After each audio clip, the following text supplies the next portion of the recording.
Hello, hello, everybody. We are back. Alright.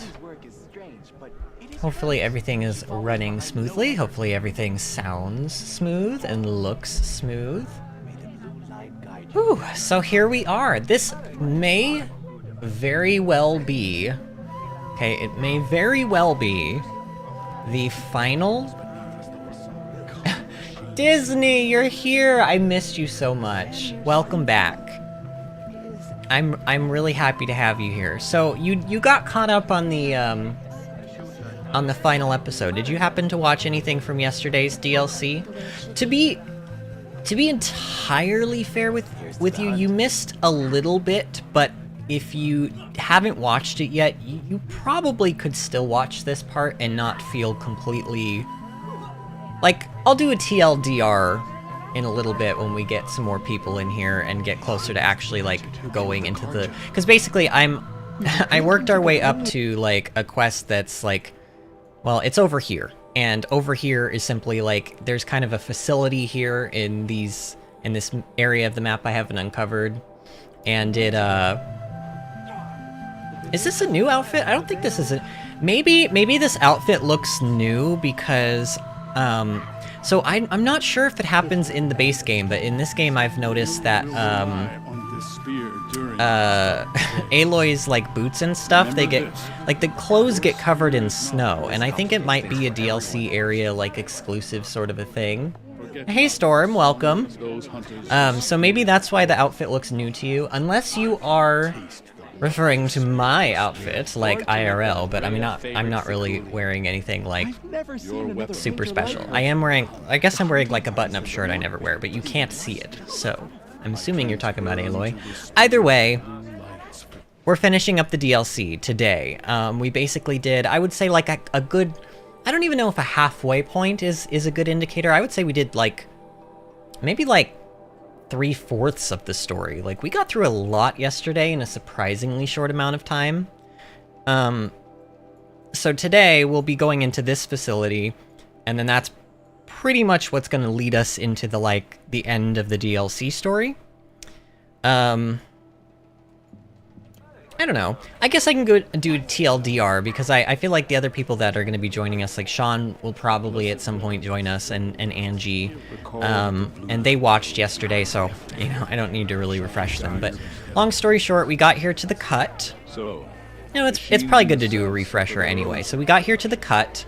They're having an issue where a daemon, D-A-E-M-O-N, or, you know, like, daemon is...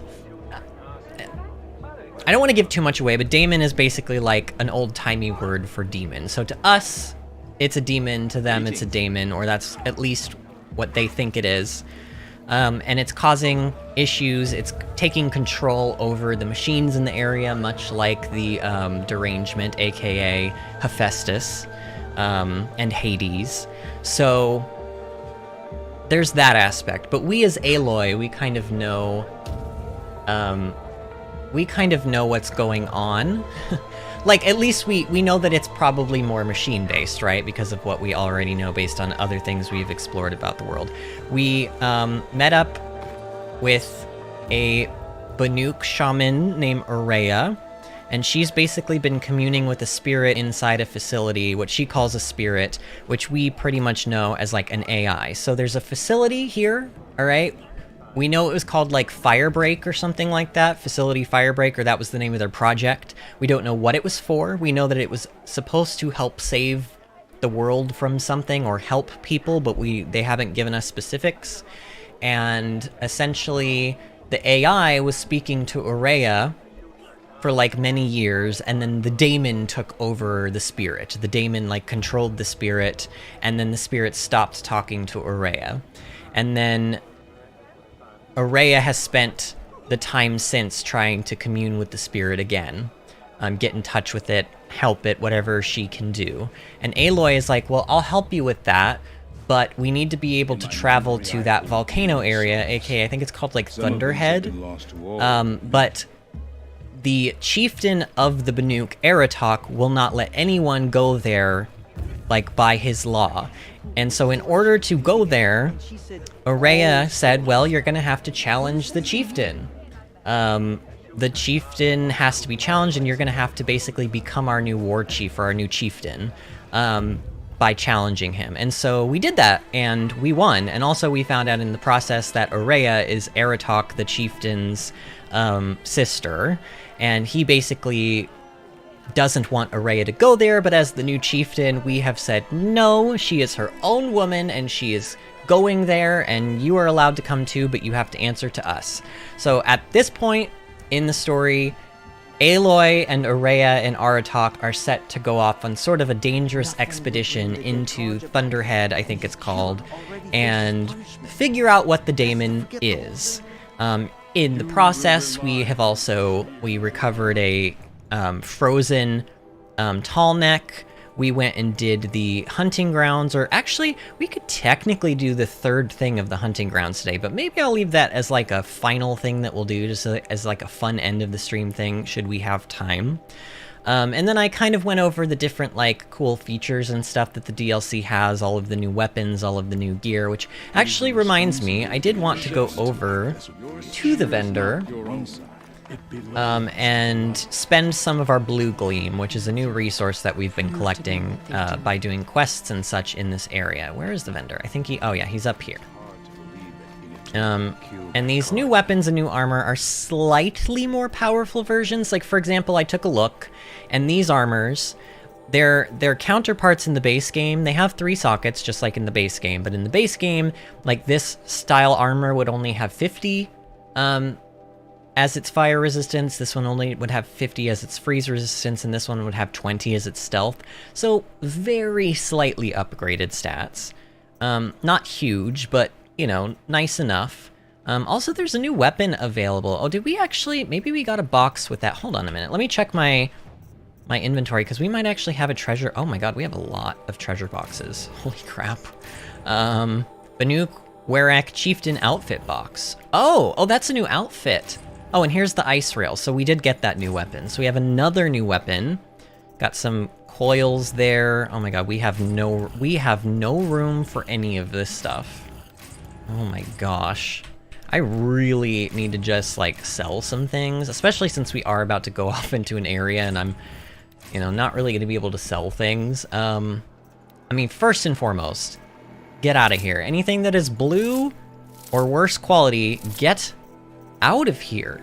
We don't want you. Like, I'm even going to get rid of this and this, because, like, 11% stealth is, like, you know? And, like, look, okay, we don't need any of these, like, corruption coils, really, but I'll keep some just in case. I'll get rid of, like, that, and I'll get rid of, like, that. Sure. All right, we've made some room, and yeah, we don't need all of these spear things. All right, so I made some room there. What is this?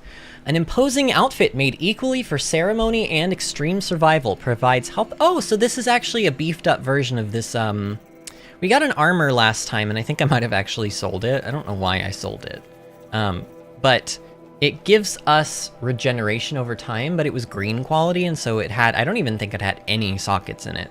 So this is that version of armor, except better because it's got 2 modification sockets. I still don't really think I want to use it. I still don't think I really do, but, you know.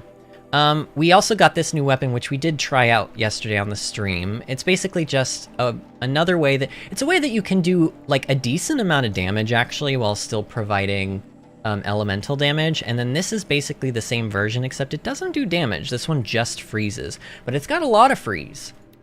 Let's just, like, fire it off for a second and see what it looks like.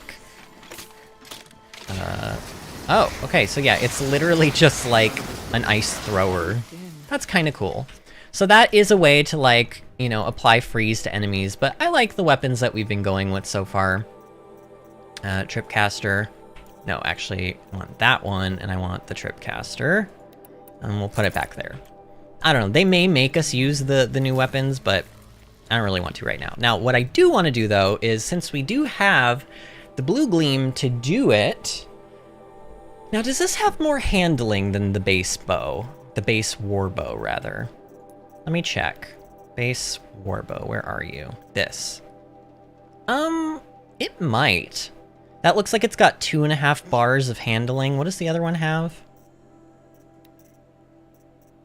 2.5 bars. Okay, so it has the same handling, but it's got more elemental. I think the base, the other version has 30, and so this one has 20 more, which means each arrow that I shoot is going to do 20 more freeze, for example, which is really nice because it could theoretically mean if I put enough freeze coils on this that we could freeze a large machine in like one set of 3 arrows, which would save us some time and some headache.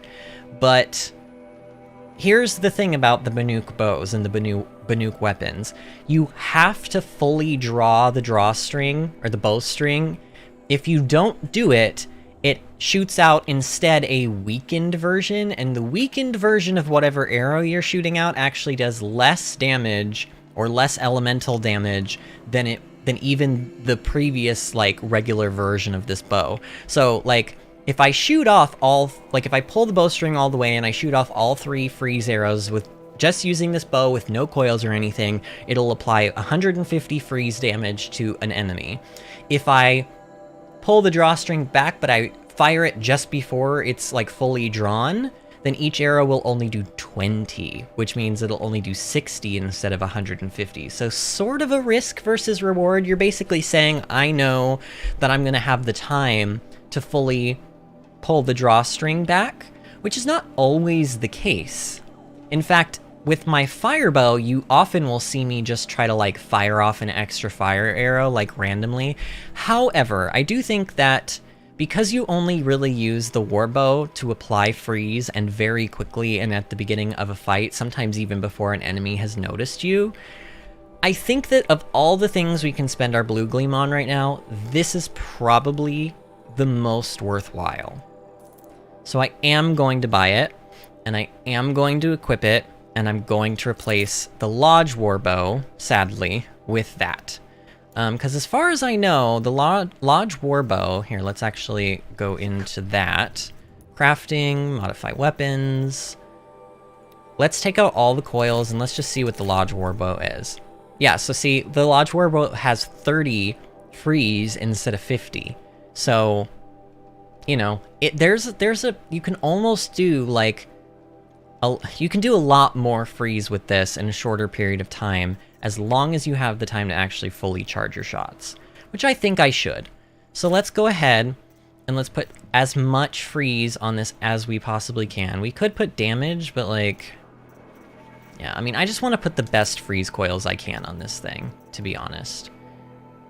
So, is this gonna max it out though? Because I'm trying to think about this. Oh, so can I not? See, the only way that this would theoretically be worth it... Wait, why does that say I only have 57? Hold on a minute. Where is it? Oh, so 71 per shot. So this actually, you know what? This might not be worth it, because 71 times 3 is like, what, 213? You need 300 to be able to freeze large machines. So this wouldn't even really help me achieve that. Honestly, I think... you know what, though? Okay, let's be smart here. Let's do threshold. So maybe instead of putting a third freeze thing on there, instead what I'll do is I will put, if it'll let me, a handling coil here. And then maybe, do I have handling coils that have... Okay, I don't have any handling coils that have freeze on them. I do have this one, though. 26 versus 28. I could get 2 more handling, or I could get 13. I could get 8 corruption. I almost never use corruption. Let's just put this one on. Okay, so now this bow does 57. So it'll still take me roughly 6 arrows. However, it's got a lot, you know, oh god. Is this worth it? I think this is worth it. It'll take me 6 arrows to freeze things, but I think that's better, because I think normally sometimes on the large machines it takes like 7 or 8. So I think it's still worth it. And the higher handling is really nice. So let's just go with this. So clever. That's the final thing I'm going with. I'm sticking to it. Alright, so I do just kind of want to get, I think, into the next main quest, the place that we've got to go to now, which I think is called, Long Notch. But looks like we have to, oh yeah, we have to walk there. We don't know any location that's like even remotely close to that. Well, maybe this one? Maybe this, yeah, let's go here. I think you're gonna like this DLC area a lot, Disney. It's first of all, it's beautiful. I mean, look at this. But also, you'll notice a big improvement in the questing, the way the characters' animations are, the camera angles during the quests. Like, it's just a big step up from the base game, and I think I was talking about this on yesterday's stream, but it almost feels like they were using the Cut and the Frozen Wilds DLC as a way to sort of test the way they wanted to move forward for when they were working on Forbidden West. So it feels a little bit like you're getting a sneak peek of like what Forbidden West quests are gonna feel like, and how like Forbidden West characters are gonna look and speak, Not gonna which be is a pretty problem cool. overriding that lance horn. No, we don't. We don't need to override a lance horn. Oh my God! Look at how high up I am. I came over here to save time. Oh, I'm gonna have to go all the way down the mountain. Oh, come on. Oh yeah, there's really like no easy way down from here. Can I? You know what? They're after me. You know what? Oh, this is gonna lead in, like, this is gonna end in heartbreak. This is gonna end in heartbreak. Oh wait, we're doing it. We're kind of doing it. Oh, we're doing it. Oh, we're getting down this mountain and not dying today. Yeah, okay. Alright, but I still have further to go. Yeah, we have to get like all the way down there, jeez. I didn't think this through. I didn't realize that mountains were a thing. They're very clearly a thing. Oh my goodness. The Cut looks like one of those hostel areas. Do you mean like the bandit camps? Disney says, I think if I ever personally visited a place like this, my nose and fingers would fall off. I cannot handle the cold. Very pretty, though. Oh no, I agree. I totally agree. It's funny, because the temperature here got to 70 degrees today, which is actually quite warm for, like, what the temperature should be right now. And grab this now. So we were like, oh, let's go out to have, like, dinner on the patio at a restaurant nearby. Like, you know, there won't be many people or anybody really sitting out there, and we can take the dog. So we did that, and in theory that was a great idea, but it started getting colder, like, really quickly. Like, the temperature just started plummeting, and then by the end of dinner, I was literally, like, just, like, cartoon shivering, and it was horrible. So then we came home, and I had, you know, in fact, just telling that story is, like, making me want to do this. Yep, warm tea. That is the solution. That's my solution anyway. Either that or, like, I take a lot of hot showers in the winter. Like, our water bill goes up in the winter because I take so many just showers. Because I'm like, just like simply not because I'm dirty. Not because I just shot him with a lightning arrow. I didn't mean to do that. Now he's suffering. Oh no, now he's, okay, there we go, fine. Oh yeah, there are goats here. There are badgers. Why do I not have inventory space? Oh my gosh. This is becoming an issue. Oh yeah, I was supposed to sell some stuff and I didn't. Well, let's do this then. Let's get rid of some of this. Actually, maybe some of this is from when... I think I did sell actually all of this stuff that I'm selling now, but it came back because the stream crashed yesterday. Yay. Like during a part where I was killing a bunch of machines at that, so like I lost all of that progress, and then obviously the things that I sold did not actually sell. Here we have a control tower. These things suck. They're not hard, like they don't do anything. They don't hurt you, but they empower the beasts that are like in the surrounding. Oh, you know what? I need to actually buy more wire. I just realized that. Can I do that like near the place we're going? Can I do that near... There's, you know what? Yes, there's a vendor there, so we should be able to do that. You'll already notice, like, just based off this thing, that there are new machines here. This, for example, is a demonic Scorcher. It is, let's see. This thing. It's basically a doggo, like maybe a jackal or something, I'm not really sure. But they're relatively easy. Everything in the DLC hits harder and has more health and gives more XP. you know, in every sense. There's demonic versions of machines we've already seen, there's the tower, and then there's also this, which we've already fought and killed 4 of. In fact, one of the times we had to face this, it's a Frostclaw, aka a mechanic bear, grizzly bear, that shoots ice at you. We've already fought 4 of them, and 3 of those we had to fight at the same time. And I'm telling you right now, Frostclaws are like, they're harder to kill and harder to dodge than like Thunderjaws. So it was essentially like taking on 3 Thunderjaws at one time. It was absolute madness. Like absolute madness. But we won. And because we won, we became Chieftain of the Banuk. Did I mention that? Oh, and see, I didn't see that. See how I didn't charge up those shots there? There we go. Oh, you know what? I'm starting to maybe second guess these arrows. Not gonna lie, look at how long that takes to charge up. Ooh, I don't know if I like that. I may be switching back to my other bow, actually. I don't know. I'm sure that I'm sure that if I got used to it, it would be oh my god, that attack is, that attack sucks. And you know what? I'm tired of the Robo Chickens, honestly. You guys are awful. Oh, also there's a tower up. I need to, what is this place? Why is it so horrible here? Okay, you know what, Aloy? We need to take care of this thing. Oh, come on. Oh, game, really?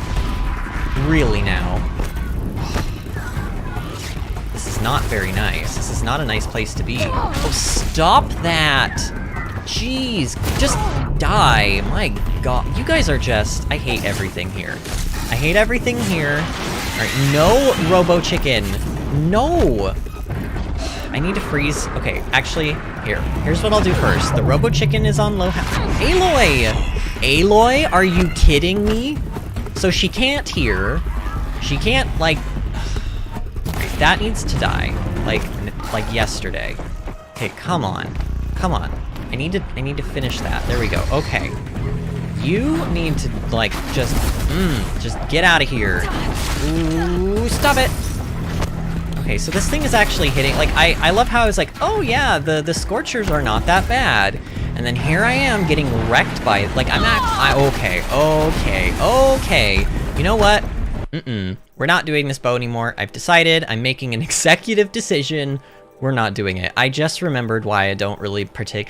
You know, and the thing is I use, on my ultra hard mode file, I use all the Banuk weapons, but that's because my coils are like, there are special DLC only coils and stuff that we haven't seen yet, and I'm talking like, they'll have like 50% handling and like 50% element on them. Like, they're really good. They're really good. Oh, Robo. Okay, we're not having this argument. I know you want me to say it the way you think it's said, or the way Nintendo wants you to say it, but it's Robo Cuckoo. Robo Cuckoo, because that's how we say that word on this channel. Where's the, okay, yeah, no. Crafting, modify weapons, get out. And then we want to go over to this version. No, not that version. We want the old one back. And we're doing this. Because I can't handle that. That's not, and I think I did have a handling coil in there too prior, so let's just do that. It'll make my life easier, I think. Alright. Not that attack. Wait, why am I, oh, I'm still using the new bow. Dang it. Inventory, right? Wait. Oh, here it is. I was like, where did it go? Okay, there we go. That's fine. Yeah, I'm sorry, but the Hunter's Lodge warbow is just way better. Stop it! Okay, come on! Is this necessary? Is all of this like... Okay, why are we not unfrosting? Okay, I'm not enjoying, and I'm like, I don't have any healing left. Okay, dude, this is awful. This is awful. Just freeze. I said, the stupid Robo Chicken is really getting on my nerves. Stop it. They're like helping each other out. It's like when I can get one under control, the other one jumps in and like jumps my bones. Okay, stop it. Just die already. No.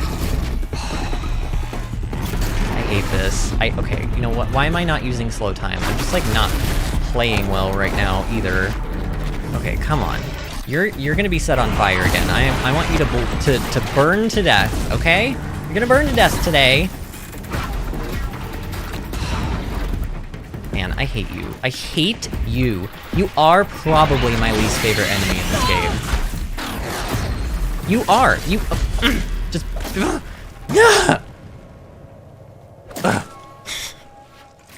Can't stand them. Cannot stand those things. I hate the chickens. Not only are they annoying just because, like, you know, they make Aloy go, oh no, my eardrums just burst. Like, how, poor me. But also, they make the most annoying sound. Like, I just hate hearing them. I hate listening to how dumb and annoying they are. Oh, okay, end rant. I didn't even need to kill any of this. I could have just, like, ran past all of it, but once it started attacking me, I was like, no, it's personal now. And luckily for us, even though we're out of healing bar right now, a lot of the healing things in this DLC area gives like 60% of a bar. These won't, but some of them do. Some of them do give you like 60% of a bar. Ooh, I do need your resources. Thank you very much. Aloy just said tasty. Oh, and there's a badger. Look at him. Oh, isn't he cute? Well, he's dead now, though. Yeah, so this is what we've been doing, and it's been stressful. The DLC is definitely a step up in difficulty from the base game, for sure. Like, no questions asked, it is harder. Everything hits harder, everything has more health. And all of this is supposed to take place before the end of the game, like, timeline-wise. It's supposed to take place someplace in between the time that you start the game and the time that you finish the game. Which is, you know, interesting. But, yeah. Oh god, there's more. Okay, that looks like they're only scrappers, though. Famous last words. I'm ready. Gotta be. Okay. Oh yeah, I really look at how low I am on wire. I really need to buy more wire from the vendors. From the vendors. Okay, I don't know how you died there when you weren't on fire. Oh, maybe the other person hit him with an arrow? Not sure. Okay. Yeah, so everything is demonic here, because everything is all, like, corrupted. I mean, it's not... The thing is it doesn't even look that much different from the, like, the Hades stuff. But it's just different. Oh, and they're much more... Like, the AI of the demonic creatures, they're like, way more aggressive. As you can probably already tell, they're just, like, way more aggressive. They're faster. They hit harder. They are more persistent. They don't, like, take breaks nearly as much during combat. They're just really horrible. Even, like, I was having trouble with, like, watchers yesterday. Like, demonic watchers. Alright, but here we are. In Long Notch.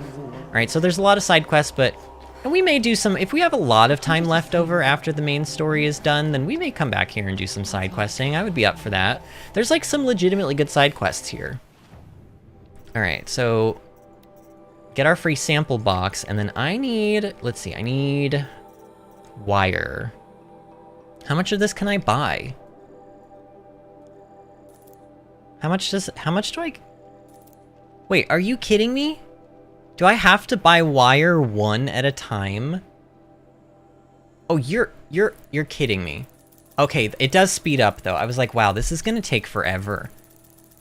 I was like, this is gonna take an absurdly long amount of time, and it is still taking a while, but I only need like, I don't know, I'll get like 200. And then that should suffice for hopefully the rest of the story.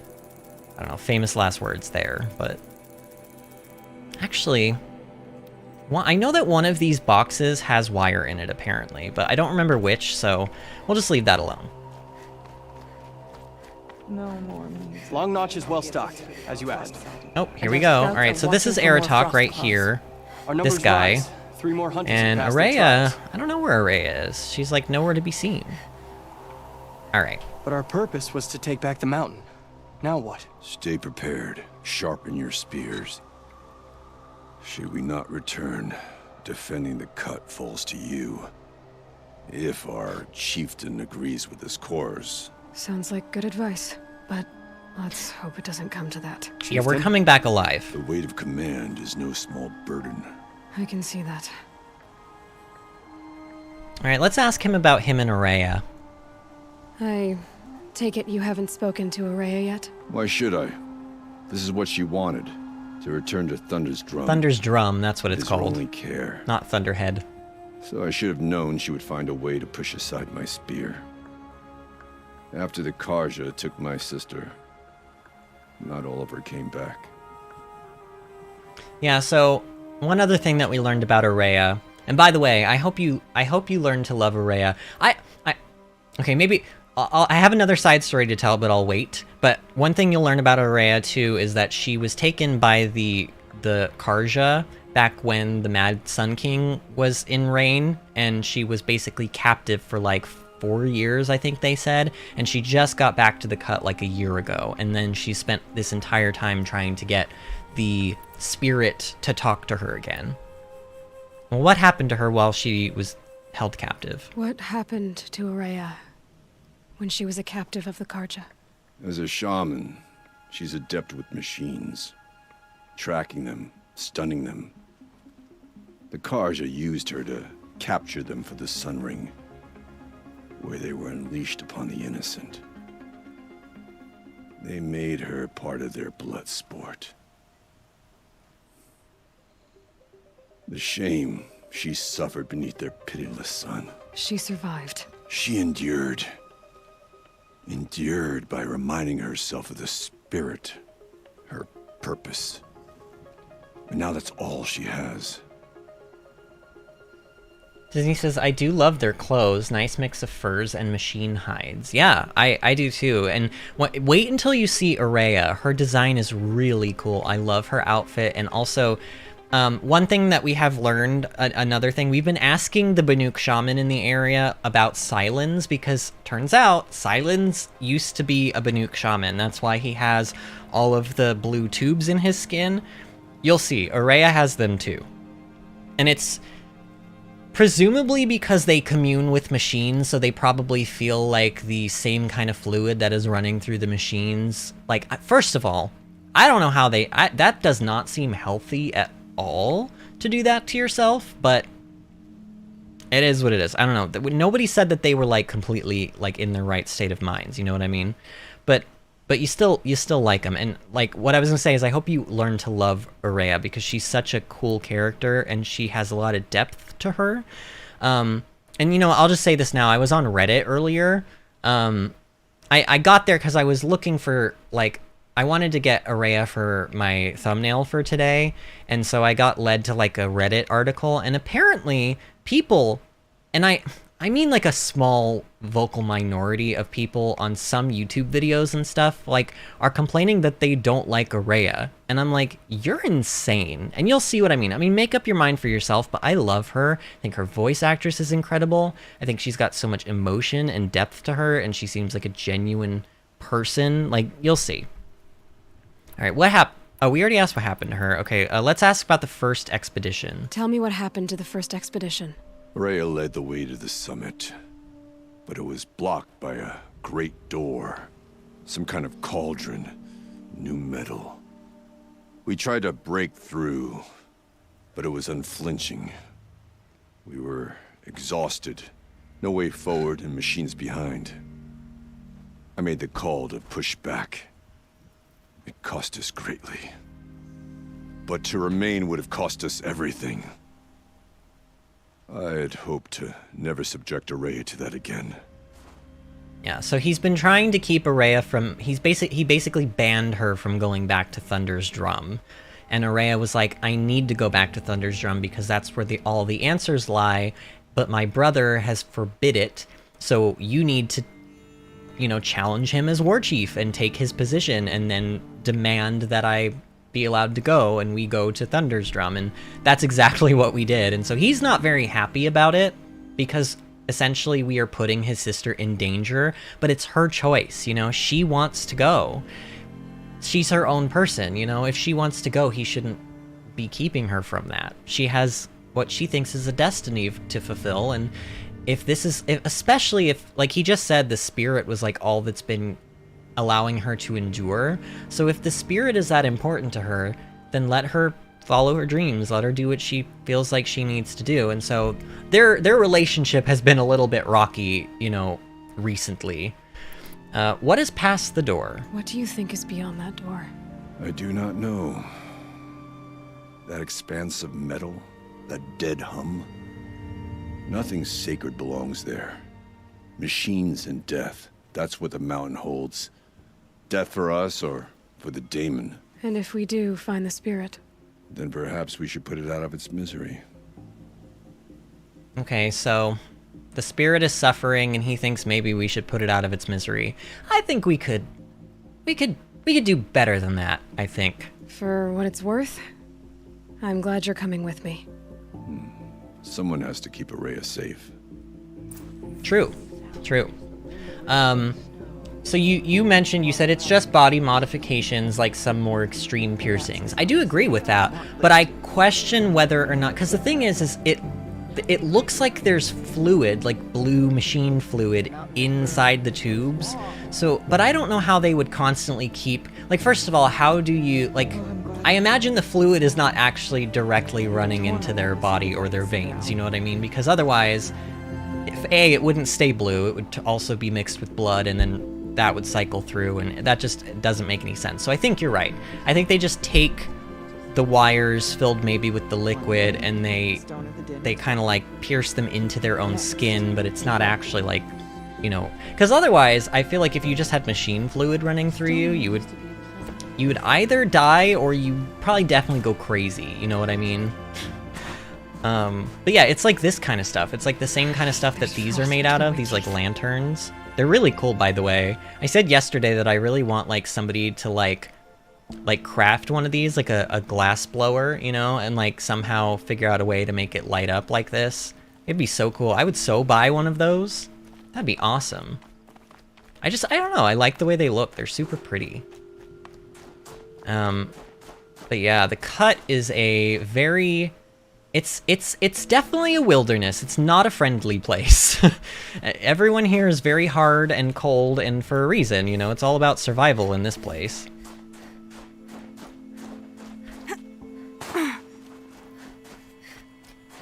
All right, here she is. Oh no, that's not Ourea. That's Naltuk. This is actually her apprentice, I Wish you believe. luck on the mountain. Yeah, this is her apprentice. So there he is. But here's Ourea. Aloy, this is it. My chance to reunite with the spirit, and perhaps to reunite her with the blue light. It's not a chance I would have had alone. I needed an outsider. Someone ignorant of our ways, but no, not ignorant. Are you trying to thank me, Ourea? Yes, of course. That's what you do. Untangle knots. Create possibilities. Thank you for making this pilgrimage possible. I only wish it had not been necessary to humiliate Aratak. You were wise to let him come. He's earned the right. Stubborn as stone, but he's had to be. The war demanded it. And so have I. Tell me about your captivity, Ourea. Aratak told me you were a captive of the Karja for a long time. It sounded bad. For Aratak, it all comes back to that. He thinks the Karja changed me. They did not. They merely sharpened my focus. When all else is lost, you think about what's truly important. The spirit. The blue light. The beyond. And my brother, too. Every time I felt the chill northern wind, I thought of him. Worried for him. All right, tell me about him in the war. What did the war do to Aratak? He cut away everything until only his true self remained. Unyielding ice. No Banuk has more sheer will. He fought the Karja for 1,000 freezing nights, yet always rallied his hunters at sunrise. It is said he endured 23 wounds in those years. His hunters counted them. He never complains of one. Instead, he complains that life with me is harder. He's right. What have I ever given him but struggle? All right, let's ask about Silence last, because, you know, it's kind of non sequitur. Like, I like how Aloy just, every chance she gets, she's like, let's talk about Silence again. Like, she's really trying to figure out what the deal with Silence is. And I get it, but it's funny, because, like, she just inserts it into every little situation. It's like, Aloy, my god, now is not the time. But apparently it is the time, but let's ask about Thunder's Drum first. What are we gonna find up there, Ourea? Ruins, machines, and a door, like that of a cauldron. I have faith that you can find a way through it, Aloy. For beyond it lies the spirit. I know I can find her there. Though I do not doubt the daemon has tried to hide the way. So, she said that the door is that not unlike a cauldron. So I think even just based on that little context clue, we can probably already figure out sort of what kind of facility we're about to go into. We may be doing another cauldron, despite me telling you that we had done them all. Who knows? I mean, we'll see. Now let's ask about Silence. Now that I'm chieftain of the Werak, I don't suppose I can order you to tell me about Silence? Aratak would never have presumed to grasp for a secret of the Conclave. But you are not Aratak, and if you have dealt with Silence, your need is well apparent.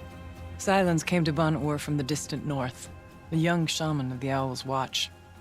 A remote Werak that rarely comes south to parley. Silence was a shaman. He was. Or at least, when we sent runners to ask the Owl's Watch, they said he was. His knowledge of the machines was beyond compare, and he was hungry to trade what he knew to the rest of us. It didn't take him long to gain the trust of the Conclave, and eventually, an invitation to attend. What about you? Did you trust him? No. But he impressed me. He carried himself with poise and authority. I wanted to learn from him, but that was not to be. He was granted knowledge of our most sacred meeting place, the frozen caves of the Malmstrom, a month's march from Ban-Ur. He met with us there, as is custom at High Winter. But when we next returned, the caves had been looted. Relics of the old world stolen. Holes cut in ice and metal. Yeah, that'd be Silence, all right. He vanished with the spoils. We sent our best trackers after him. None returned. And when we checked back with the Owl's Watch, those who had vouched for him were gone. As though he never existed. Some in the Conclave began to doubt he was even Banuk to begin with. And what do you think? He committed an unforgivable sacrilege. He's unscrupulous and dangerous. But also brilliant, skilled, and knowledgeable without equal. Except, perhaps, for you. Anyone else I would warn off, but you may be able to treat with him safely. Just don't lower your guard. I'll keep that in mind, Ourea. Thanks. Okay. So that gives us a little more insight into what Silence has done in his past. I mean, it seems like he's always kind of been a little shit then, to be honest. But again, does that necessarily... I don't know. Silence, man. You know, we could go back into this conversation. Like, is he really truly evil? What is he... ultimately, what is he trying to do? You know, he's doing the little cackly ha-ha-ha thing in front of a metal devil. Like, does he want to raise it and destroy the world? What is his goal? You know? I mean, obviously he can't be allowed to just be roaming the world anymore, like, doing whatever he pleases, because he sure gets into a lot of trouble. You know, like, for example, raising Hades.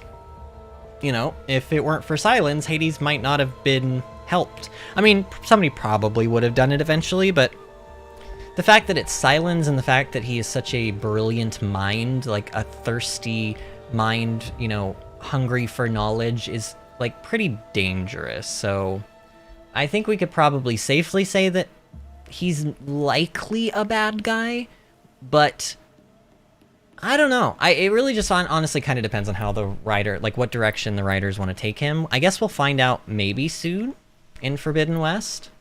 Maybe in the next couple weeks we'll know the answer to it, but I'm not sure. All right, it is time to ascend. It hasn't been easy for you, Ourea. Getting back to this point. It was all to hear her voice again. This time, we both will. I'd like that. Are you ready then? Once we ascend, We already heard her it'll be voice. hard to turn back. We heard the AI's voice. I don't know, maybe Aloy is just being nice. Yeah, ascend to Thunderstrom.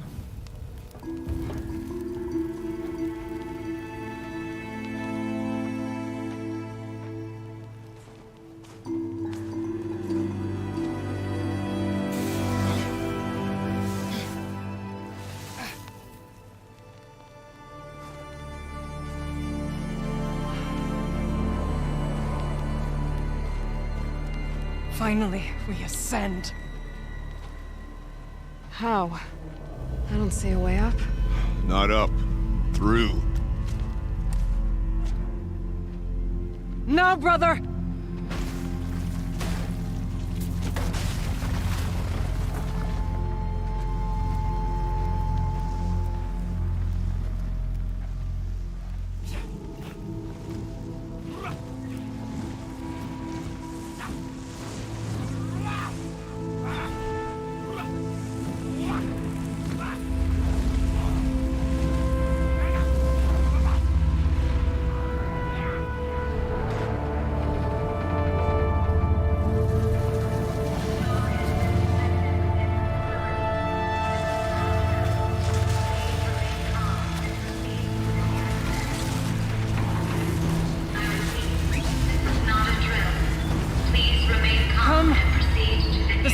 Waits!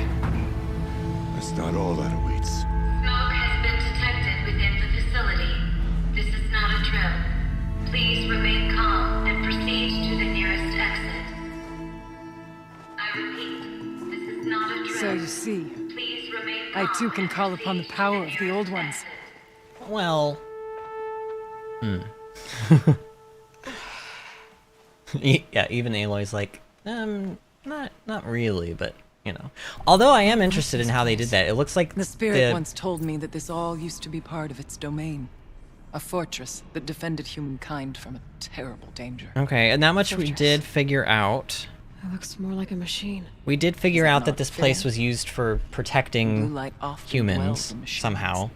Let's just hope that some remains here. It looked like I guess they took the embers of the fire and that vent like inhaled it and somehow that made the door Metal open. pillars. I don't know. I don't really All understand, over but numerous cliffs. I still don't like this is a very impressive looking place. We haven't seen any place that looks like this yet. Are there any like any things to be had? I don't know, I just feel like this is a big room to have. Oh well, there's a data point up here. We like data points. Return to Firebreak, voice log. November 21st, 2064. It's been 3 years since I was last here, and 12 since I was running the place. Just a skeleton crew left, confused about why I'm here. So am I. Anita wants me to find a way to suspend operations for a while. Maybe a long while. And I don't know why. But from the sound of her voice, it was something terrifying. I wish I could look into her eyes, ask her what the hell she's so freaked out about, but what else is new? When don't I wish I could look into her eyes again? Aloy? Are you listening for something? There are memories here. Awkward. Messages left by the old ones. And you can hear them. I envy you. What did they say? I'm not sure yet, Ourea. I mean, I could maybe like try to find you a focus if you want. I'm sure we could find her a focus, right? We definitely could find her a focus. Once, these halls rang with the spirit's presence. Okay, Ourea, I like that Aloy does try to seem to be nice. You know, Aloy knows Here, it's not a up and over. spirit, you know. She knows it's more than likely a machine of some kind, and she's trying to be nice about it. Also, just really quick for anyone who wasn't here yesterday to see the data points. Kenny Chow, we have pieced together enough that, like, he is one of the scientists that was working on this facility.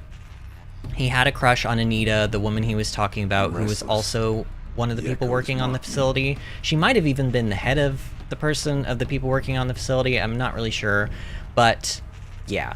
So you'll hear probably a lot about Kenny Chow and Anita going forward. All right. So, is there anything? Okay, you guys you're a little bit in the way, sir. So, can I go through here? Probably not. Yeah, no, I can't go through there. All right, where do you guys want me to go? Oh, up here? Like this? Oh, okay, up we go. Data point here. Oh, this is a transcript. Okay, so Kenny's homecoming. All right, we got a person named Joshua. The return of the director emeritus. Decent hollow title. No, bad title, and worse subject, the camera crew would die of boredom. Whatever, Gina, it's still the most excitement this hell cave's seen in a long time. Your standards for exciting are depressingly low. I'll squeeze what I can out of this, thanks. You always wear a little sweet on Kenny. What? No way, his ears are enormous. Besides, he was too busy mooning over Anita. I want to know what he's doing in here in the first place. It's not normal. He helped engineer the most advanced geothermal facility in history. Then rode off into the sunset. Now he wants to check up on his masterwork? Seems normal to me. But why now? Oh, he's not even being sarcastic there. He just says, seems normal to me. Okay, I understand. So, but why now? He keeps poking around in the cooling facility and asking questions about cyan. Do you think there's something wrong? Last I checked, there's been no deviation in any of our readings since the most recent microquake swarm. Maybe Kenny likes taking field trips on Pharaoh's dime. So there we go. Now we know, like, well, you know, of course, because 61% of all the, you know, military things in the world, but, like, Pharaoh footed the bill here, too. Surprise, surprise. It's been 14 years. They would have frozen those accounts by now. Has it been that long? Man, I'm old. Not old. Just boring. Alright, but now we know this is a geothermal facility. Okay. Well, that's a little bit of information for us there. So now we're kind of starting to piece together what this place could... See, we know it's a geothermal facility, but for what, basically? Why? What is its purpose? I'm sure we'll find out. Disney says, I think Silence actually upsets me more than Nil. At least Nil is upfront about his brand of crazy. You know what? You right, girl. I mean, it's true. He's more upfront, and so therefore, like, you almost can, like, appreciate... I mean, Nil's still, you know, a psychopath, but you can appreciate his psychoticness just simply because, like, at least he kind of owns up to it. Whereas Silence is sneaky and behind your back and, you know, all that stuff. Alright, we got some more red-eye watchers here. As you can see, they take a lot more fire arrows to be able to set on fire. I'm not a fan. Also, ow, Aloy, come on. It's just a watcher. Did you need to tumble to the ground? I'll end this. No, I'll end it. Because oh, seriously, you know what, I'm starting to wonder if I should just put on that stupid Karja armor from the Karja Citadel, because, like, at this point, I have been blinded more than anything else in the new DLC area. Is this an ice? Yeah, this is an ice Belloback. Oh yeah, he took, like, so much fire damage. Oh, stop it, stop it. No, stop that. Ah, dang it. You know what? Die. So rude. Also, like, man, nothing stays on fire for very long. Not as long as I would like, at any rate. Alright, let's get 3 arrows in your big, stupid butt. There we go. Alright, I don't even know if I should be looting everything. I do need wire, but I don't know if I need, like, well, no, I don't need wire anymore, because I bought more, right? And we should be okay. I mean, eventually I'll run out again, but I don't think I'll run out, like, here. Ours is measured. And they're having their, like, conversations as usual. I like the extra little lore and stuff, but I almost wish these two would, like, stop chatting all the time, because I swear they're, like, interrupting me more than anything else, and they rarely... So far, they have not said anything, like, revolutionary. You know what I mean? Alright. Is this the way I'm supposed to go? Oh, I don't want to go this way if it's the way I'm supposed to go. Wait, no. Just stop getting stuck on things, Ayla. Okay, I don't know, it looks like we do need to go back that way. So what is this? This is all, like, optional? Oh, wait, is this where we just... Oh, I see. Okay, so we opened the door somehow. So this is just an alternate way into the room we climbed into. I see. Well, I say it's an alternate way, but it's technically the main way. You should try to... We're full up again? How? I don't even know what to sell at this point. Well, here we go. Let's do this, because I'll take my own advice from a while ago, and anything that we have 5 of, we'll get it down to 3, and then that'll hopefully, like, help us a bit. Just get everything to 3. Save some inventory slots here. Okay, that actually probably didn't... Alright, let's just sell some stacks of these. I hate selling these things this way because we are getting half of what we normally would, but I've got like 12,000 metal shards right now. I'm not hurting for them. I can't imagine, like, that we're gonna be, you know, in need of metal shards past this point in the game, because I'm not trying to buy all the armor and stuff. I have already 100%ed this game, and, like, we're not doing it on the stream, because we would be here for probably, like, at least 10 more parts, which some of you may, you know, you may be like, yes, please do that. But, like, no. We have Forbidden West coming up. Okay, we have to play Forbidden West. I have to play it. Like, I don't want to, like, wait to play it. I want to play it. So, you know, there's that. But also, I don't need to go through the horror of 100%ing this game again. And actually, this game is a lot easier to 100% than, like, say, Breath of the Wild, for example. But there's still a lot to it, you know? And part of that is buying all the armors and stuff, and I just... Where am I supposed to go? Where's the... Marker's like... Oh, up here, I see. I didn't see this ladder. Yes, this way. Oh, well, it wants me to go that way, but what's this way, though? Oh, there's things down... Oh, wait, I didn't mean to actually go down here. Although, to be fair, I did need healing. Okay, no, oh, they followed me back down the ladder. Guys, no, just stay up here. I didn't even mean to go down. I love how loyal you are, but you're like loyal to a fault. Right, there has to be something, like, juicy over here, right? To go this far out of my way? Oh, is it just another way up? Oh, it's just another way up. Dang it. Alright, back we go, guys. Follow me! Oh, we've dallied, have we? Are you judging me, sir? Sir, without me, we would not even... Like, this mission would just be an instant fail without me. So, you just Not much farther now. best watch what you say. So we're sort of outdoors, but also indoors? Oh, and speaking of doors, this one's not working properly, but let's just squeeze on through there. Last we were here, we fought our way through there. But machines overcame us.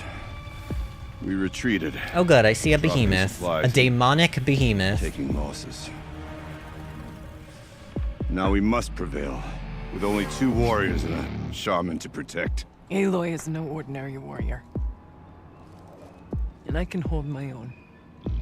Okay, the So- two of you need to stop your bickering. We could go that way instead. There are machines up there, but also cover. We could stay hidden, at least for a while. All right, I get the options. Now follow my lead. Pipes, towers, steam, frost. What was all this for? Well, I mean, based on what we have learned, geothermal facility, Aloy. Although maybe Aloy doesn't really know what that is. Honestly, I'm not gonna lie, like, I sort of know what it is, but only because I've played through this area. I imagine a lot of people don't know what a geothermal facility is for. Basically, a geothermal facility, to my knowledge, is supposed to be like a way to convert geothermal energy, aka heat, from like volcanoes and like the core crust, you know, the Earth's like center basically, and convert it into like workable, usable like power, essentially. Unless I'm wrong, I could be wrong, but I'm pretty sure. Like in Subnautica, there's a geothermal like thing that you can use to convert like sulfur vents in the ocean into energy for your base. So, you know, that's kind of what I... Oh no, the behemoth is coming. Oh no, stop, shut... Oh, what are you shooting? Oh, those are mines? Oh my god, that attack is scary looking. Alright, I need the freeze arrows. I need these.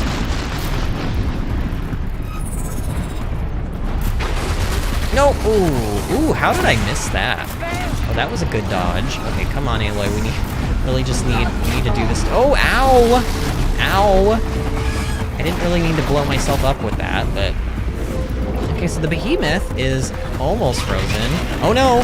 No! Oh my god, that did so much damage. That did so much damage. Ooh, scary machine. Wait, what? No, I want these arrows, Aloy. Come on. Ooh, what is that thing? Kill it! Oh, you lost your little stomach. Oh god. Oh, Aloy. Oh, how did we not just... Okay, why is Aloy able to fall down there and not take 1,000,000 damage? Also, this is awkward. Come on. Ooh, okay. Okay, how about that? Right in the face. Ooh, I don't like that attack. I don't like that attack. Oh, and I have no ammo. Dang it, Aloy, come on. We're better than this. Oh, and he got knocked down somehow. I guess they knocked him down? Who knows? Whatever, I'll just take this moment to do some free damage to him. I should have actually probably been using... Here, let's... Well, you know what? It doesn't even matter at this point. Ooh, you didn't like that, huh? Alright, one more. There we go, you're dead. Okay. Behemoths are... They're kind of scary. They're not nearly... God, wait until you guys see the Frostclaw, Disney. Just wait. Those are scary. Bears are scary in this game. They're not even like you'd think a bear would be like lumbering and slow. No, they're like possibly the fastest machines in the game. They're terrifying. Have you ever seen a bear in real life, like on its hind legs running towards somebody or like towards a camera? Like, it's one of the most frightening things, and it happens frequently in this. Oh, look, we just got a heatsink outfit weave. Oh, okay, this is one of those DLC weaves I was telling you guys about.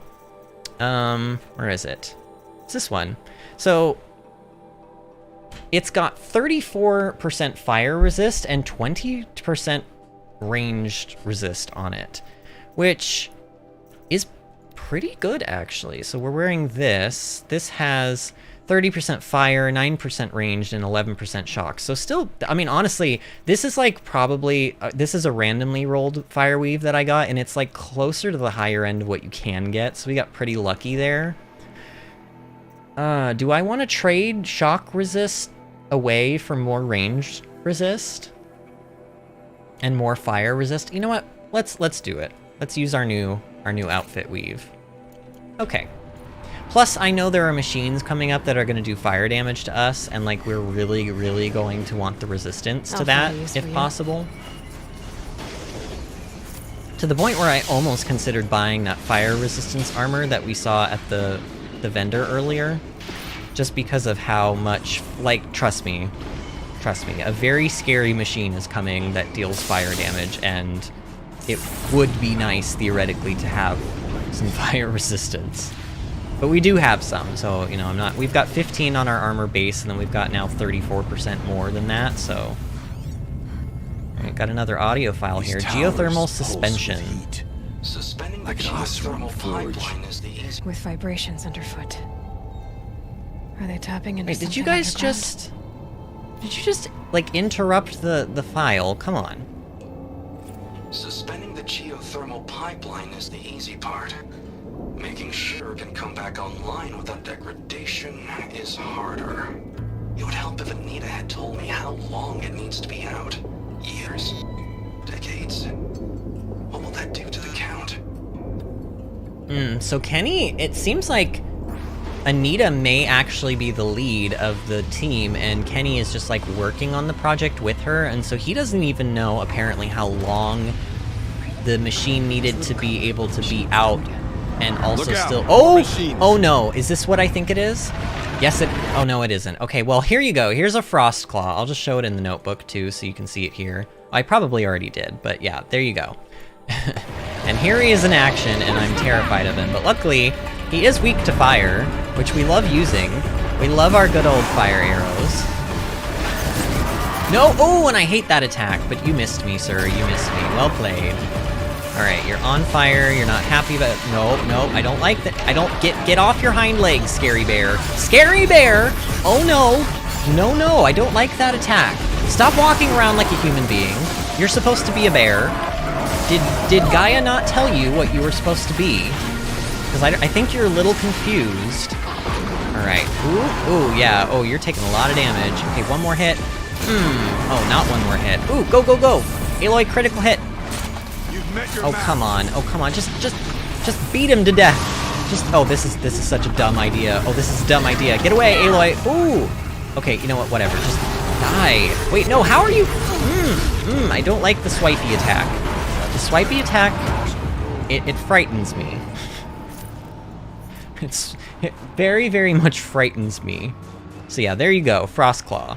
That one wasn't too bad, but remember, we had to fight 3 of those things at like one time. The daemon has closed it to us. Oh. Then we'll find another way. So this door was open the last time they were here, but now it's closed. And they assume it's because of the daemon. Yeah, just blame the daemon for everything. The daemon's just like trying to mind his own business, doing daemon-like things, and here you are just blaming him for everything. Oh, can we go through this door though? Looks like. What's in here? Did I find a secret room? Oh wait, no, there's something back here. Ooh, big chest. Again, not sure if I even care to loot all this stuff, but why not? It's here. And I know it would drive some people crazy, probably including myself, if I just left it and didn't loot it. Man, this place is like very labyrinthian. I feel like I can miss a lot here. Okay, got another voice log. Technically, I can't suspend the cooling system, but I can reduce the power draw so that it'll be completely masked by the caldera. But masked from what? The firebreak has always been confidential for security reasons, but this would be excessive. Even for the dear departed Mr. Blevins. What could possibly Oh no, have Mr. gotten that Blevins just so died. up?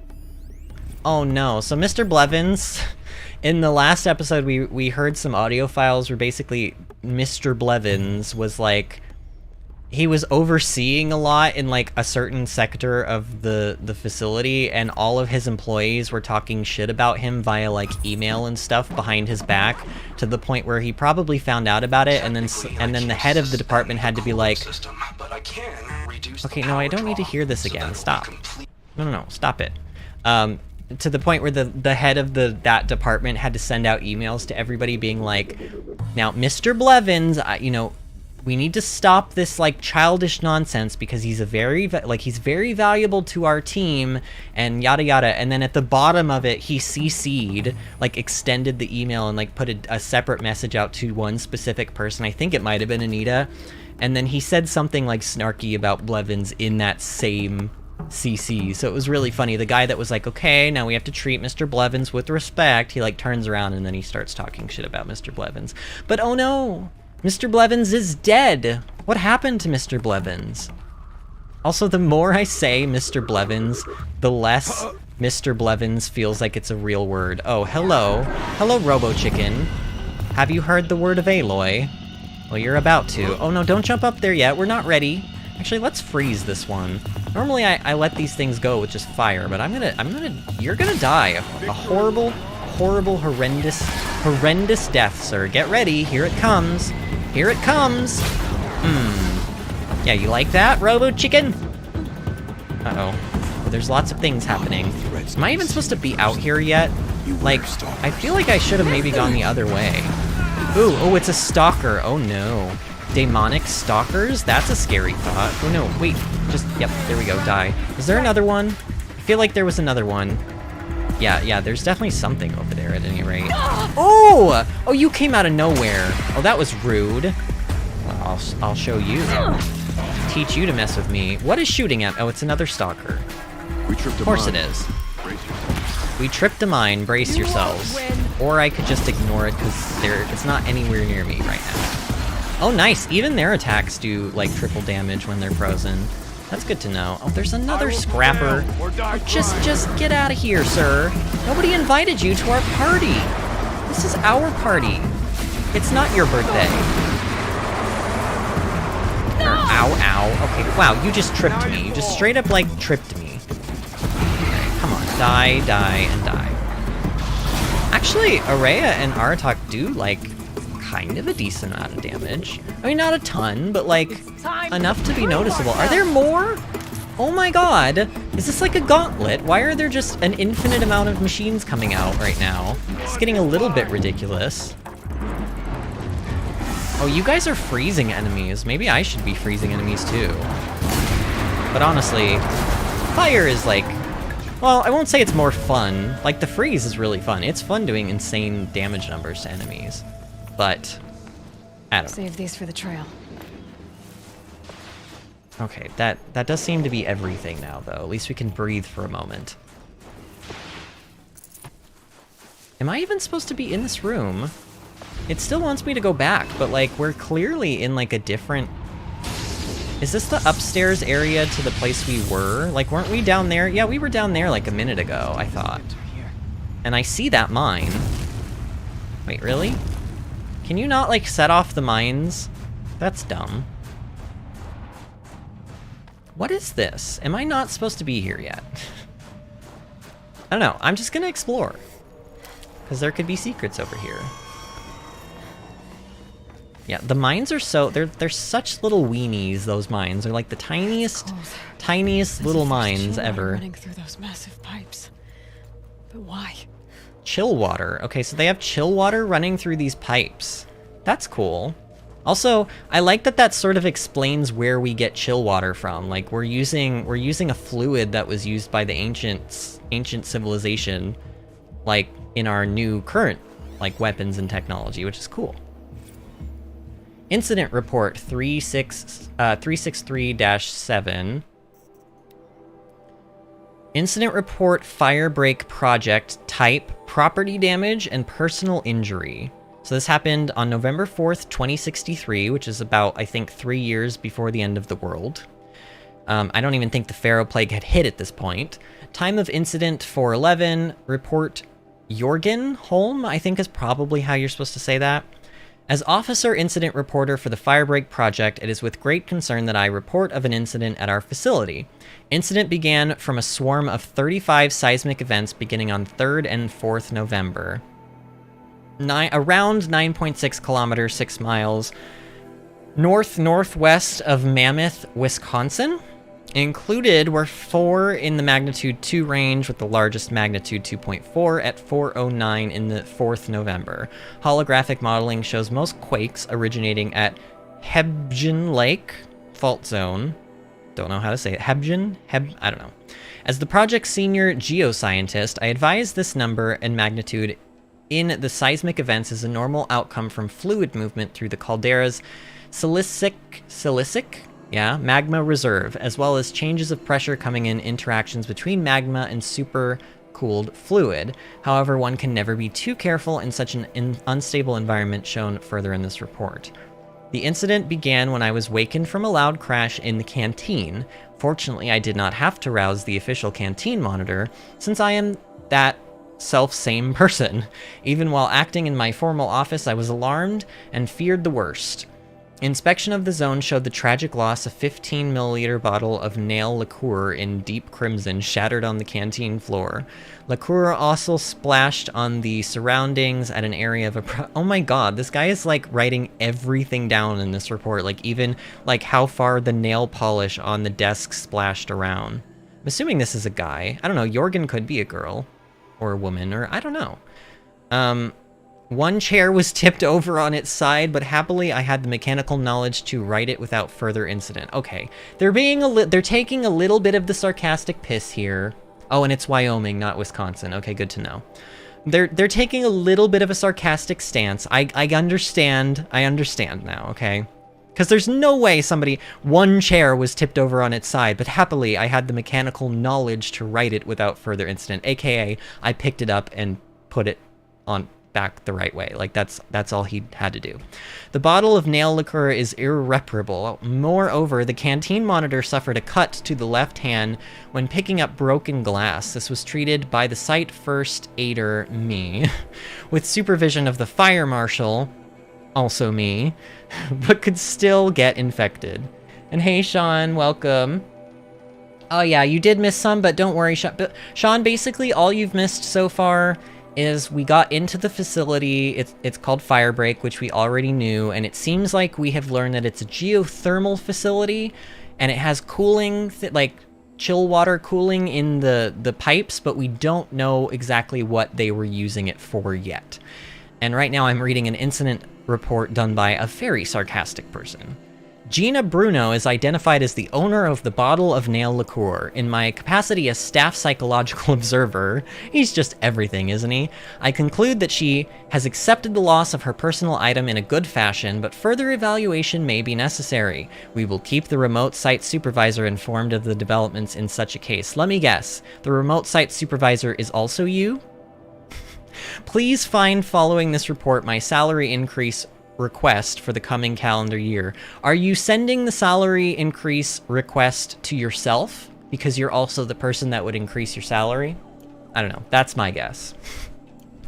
I really like data points like that. The ones that have people just being sarcastic and snotty, because that's what people do.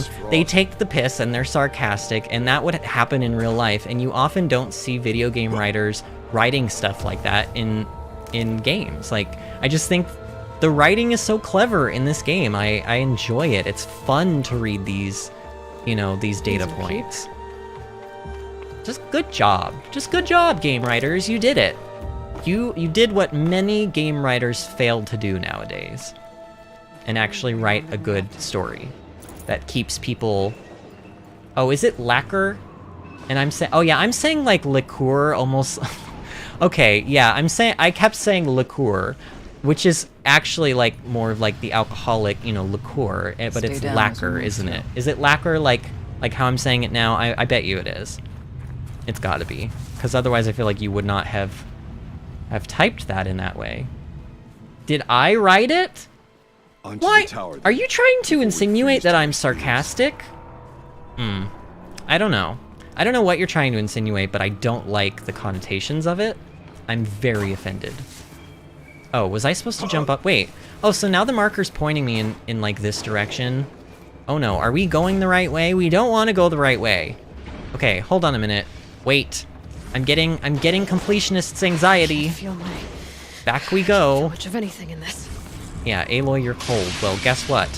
When you decided we were doing the Frozen Wilds, you should have thought about that, Aloy. This is your fault. I blame all of this on you. Also, get over it. You're from the Nora, like, Sacred Lands. It snows there. It may not be as cold as it is here, but I imagine it gets pretty cold there too. Oh, okay, I can get back up. Also, the music, I'm sure you've already noticed, Disney, but the music is just like, beautiful here. Like, there's lots of violins. It's just like, it's gorgeous music.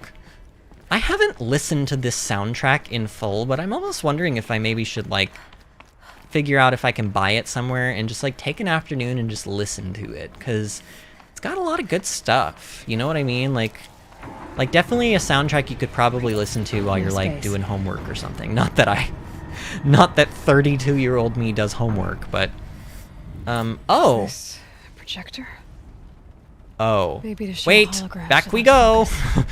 Back we go. We're going. Wait, no. Where do we go now? Hold on. Where was the way I was going that was drawn from light? I thought was correct.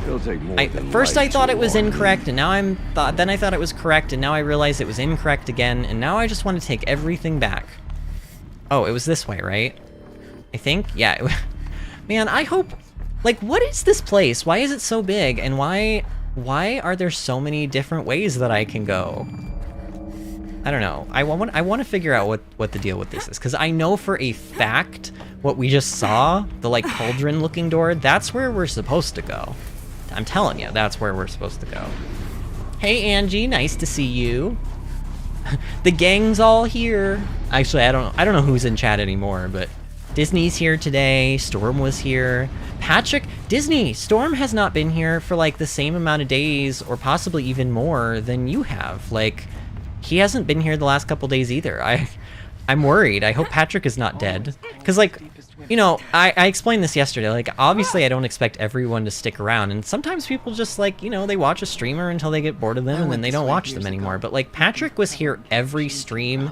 And he was, like, often the first person in chat, like, waiting around for the streams to start. So I'm just kind of like, I'm like, wow, what happened to him? I miss him. But, you know, if he shows up, he shows up. I guess we'll find out. Maybe he's just been busy. I mean, we do all have lives. I assume all of you have lives outside of just watching me stream. Okay, wow. This just is, like, never ending. What is this? Wait, it's just... What?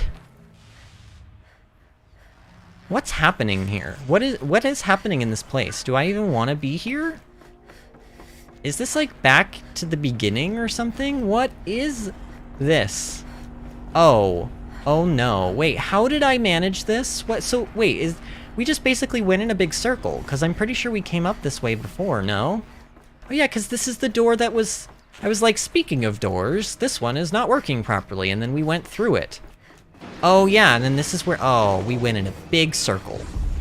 Oh, we went in a big circle? Really? How, okay, so can I just get back... Oh, can I get back up this way? Please, game. Storm says he works nights, so he has to miss the streams most times. Oh, man. Well, you know what, Storm? Maybe one of these days we'll do some day streams. I have thought about possibly, especially, like... You know, and I'm not going to say one way or the other. I haven't, like, fully decided yet, but... With Forbidden West, if it goes anything like how Breath of the Wild went, I'm gonna have a hard time putting it down, and I may very well want to do like 2 stream sessions a day. I don't know, we'll see how it goes. You know, we'll just see. Making a lot of assumptions about having lives. Well, you know. I'm just giving y'all the benefit of the doubt, that's all. Okay, it looks like we did find, like, all of the little extra data points back here, though, but we did go into big circles, so... Now my completionist anxiety can be quelled, and we can go the correct way. I'll take the stairs so I don't break Aloy's legs, because she... You know, she seems to not like when I break her legs, so I guess, you know, I'll respect her wishes and not break her legs, but I still think she's, like... Wait... Oh god. Oh, I'm so turned around. Just take me to the cauldron, please. Ah, here it is. I think this is it. Yeah, okay. Also, look at these colors. The purple against the, like, bright red of the fire lava. Like, it's just really cool looking. Alright, we got another... No, you're in my way, Ourea. I love you, but I need to read this. Hollow Redux by Kenny Chow. Okay, I admit it. I watched The Hollow of the Toast 6 straight times, taking in every detail. I need to smile the way she giggled at her own jokes, my clumsy handoff to Cyan. Every time it played, for a second I felt like I was there again. With her. Among friends. Savoring our success. With diminishing returns, of course. By the 6th time, I was just staring at Anita and really feeling creepy about it. But I can be forgiven, can't I? It was the best night of my life. Besides, I'm entitled to a little nostalgia. We saved the world from fire and death. Or at least suffocation by ash, so there's that, right? Okay, so we're learning a little bit more about what they did to save the world. So fire and ash, all right. Let's use our, like, you know, big wrinkly brains that we have, and let's put a couple of numbers together, shall we? Thunder's drum conveniently happens to be at the base of what seems to be a volcano that is spewing a bunch of, you know, fire and ash and red lightning into the sky. We are in a facility that is a geothermal plant, and they have used this geothermal plant to save the world from, apparently, fire and ash and destruction. So if I had to put all of these little numbers together and add them up to something that makes sense, I would probably guess that this volcano is probably set to blow and probably destroy a huge part of civilization, much akin to like, you know, Pompeii or something. And these people built a geothermal facility in order to keep said volcano from erupting, which is something we have not figured out as human beings in 2022 how to do that. So if this truly worked and this facility works, then that is a huge success to be able to control Mother Nature to the point where you can make it so a volcano won't erupt. Sean says, you sound like a mafia boss. I'll not force her to get her I'll not force her to get her broken legs. I think you mean legs, I don't know. I understand what you're trying to say there, though. It's like, I'm allowing her to not have her legs get broken, which insinuates that I have the power to break her legs in the first place, which, trust me, the way I've been playing, I definitely do have that power. Looking out over where my kin fell. Oh, yeah, so this is where they had their first expedition here. This is where all of the Banuk soldiers died, apparently. Maybe not in this room, but like probably somewhere out there. Okay, I know there's more to this room. What did I miss? See the supply crate? Oh, I see. The big thing with the green hand symbol on it, maybe.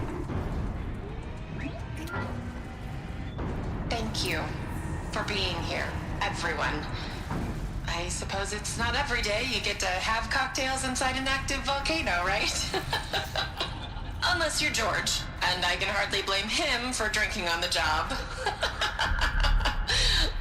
None of this would be here without our beloved director, Kenny Chow.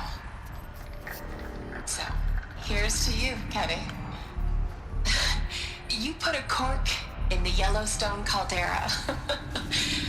I'd say you deserve a margarita. Hold your glasses, everyone. I'd like to add something. This effort wouldn't have been possible without our lead programmer. Thank you, Anita, for bringing us our real mastermind, Cyan. I'll second that, Director Chow. All right, Cyan.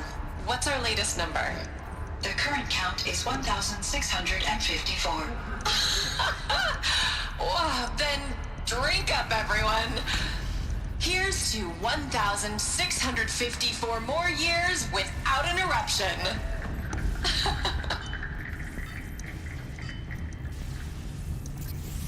It was the spirit with the old ones.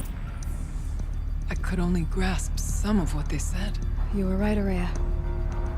This place was built to stop something terrible. And it worked. As for the spirit, I'm starting to get an idea of what it could be. The door is open now. We can get through. Okay, so we learned quite a bit there. We learned the name of the spirit, Cyan. We, as the player and as Aloy, we pretty much can guess what Cyan is. I mean, we kind of already knew. It seems like Cyan is an AI. Move on. Onto the mountain. Ourea, not yet, okay? In a second, I promise. Cyan seems to be an AI much akin to how Gaia is an AI. You know, built for a purpose, has, you know, an AI, an artificial intelligence, is obviously very smart, can have a conversation with you, and is probably in charge of running this facility. Well, if Cyan is under the control of a daemon, then there's a chance this volcano might erupt soon, which is why all of the smoke and ash is coming up from it right now, and that is not a good thing. So, and it also seems like they stopped the volcano from erupting for like 1,650 more years or something like that, which is pretty impressive. Also, Disney says, well, until tech for the new show starts, I don't have a life. Well, that's sad, but also I don't even believe that. I'm pretty sure you have other things going on. In fact, aren't you out? You said you were like out right now, weren't you? We'll have to carve through a lot of machines to get to that door. More than the Ourea could prevail against. Aloy will see us through. Yes. Onward then. Our challenge. Okay, awaits. you guys chat a lot and almost say like they say so many good things in the cutscenes, and then I feel like they don't say a whole lot when they're just like walking around. The conversation The geothermal plant can be suspended, the cooling system masked, massive challenges solved. So why am I so nervous about the next part? All I need to do is install Anita's mysterious software and have a conversation. It's not even a human being, right? Do I understand? So, alright, he had to install Anita's voice into the software? Is that what he just basically said? Alright, well, I'm sure we'll learn more of that. Can I... Oh, I see, there's a zip line. I was just gonna jump down into the lava. That would not have been... That would have not have been nice. Oh, you're just wandering around a Dollar Tree. Just wandering around a Dollar Tree watching my stream. I don't know whether to be mortified or flattered. I think I'm gonna go with flattered, though. Right, and no, Red Eyes, we're not doing this today. We're not. We're not gonna do this, okay? You're all gonna die before you get to do your little blindy blinds. Oh! Whoa! Dude, that thing jumped really far. Oh, come on. Not... Oh, really blinded and then blown up by a Scorcher. Just wonderful. Oh, come on, one more. Alright. Oh, no. Come on, dude. I hate everything. You guys are just really... Like, it's not so much that they do a lot of damage, it's just they're persistent, you know? Like, these Watchers just, like, they attack... Oh my god, there's so many of them, too. How... Okay, Ourea and Aratok, can you guys be slightly more useful than you're being right now? I swear I'm having to do all of the work. What is the point of having you along if you're not gonna at least do something? Like, your little tiny pings of damage are not really helping me out in the long run here. And Ourea, are you dead? Did you just die? Get up off the ground. Come on, be useful. I'll finish you! You will not finish anybody because you're doing, like, no damage. You're also trying to, like, use lightning element on them when I'm trying to freeze them. See, Aratok is using freeze. Be more like Aratok. Alright, we did it. We got another Scorcher down. I do not like the Scorchers. They're very speedy, and my dodging skills are not the greatest. Alright. I need, like, more healing. Is this healing? Oh, this is. Good. I love the 60% healing items in here. They are... Wait. That's where I'm supposed to go, but there's a door over here. Oh, is this... Oh, is this maybe the door that wouldn't open before? I bet you it is. Let's see what happens.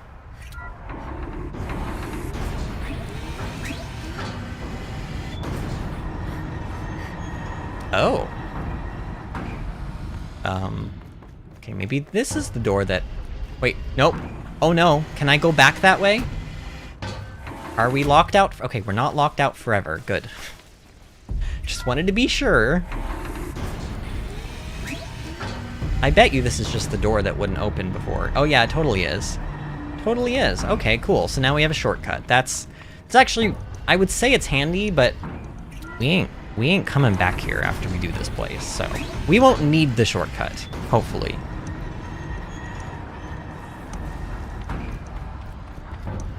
Should have brought a Also, cart. look at how much health we have now. 730 health. That's like we're level 53.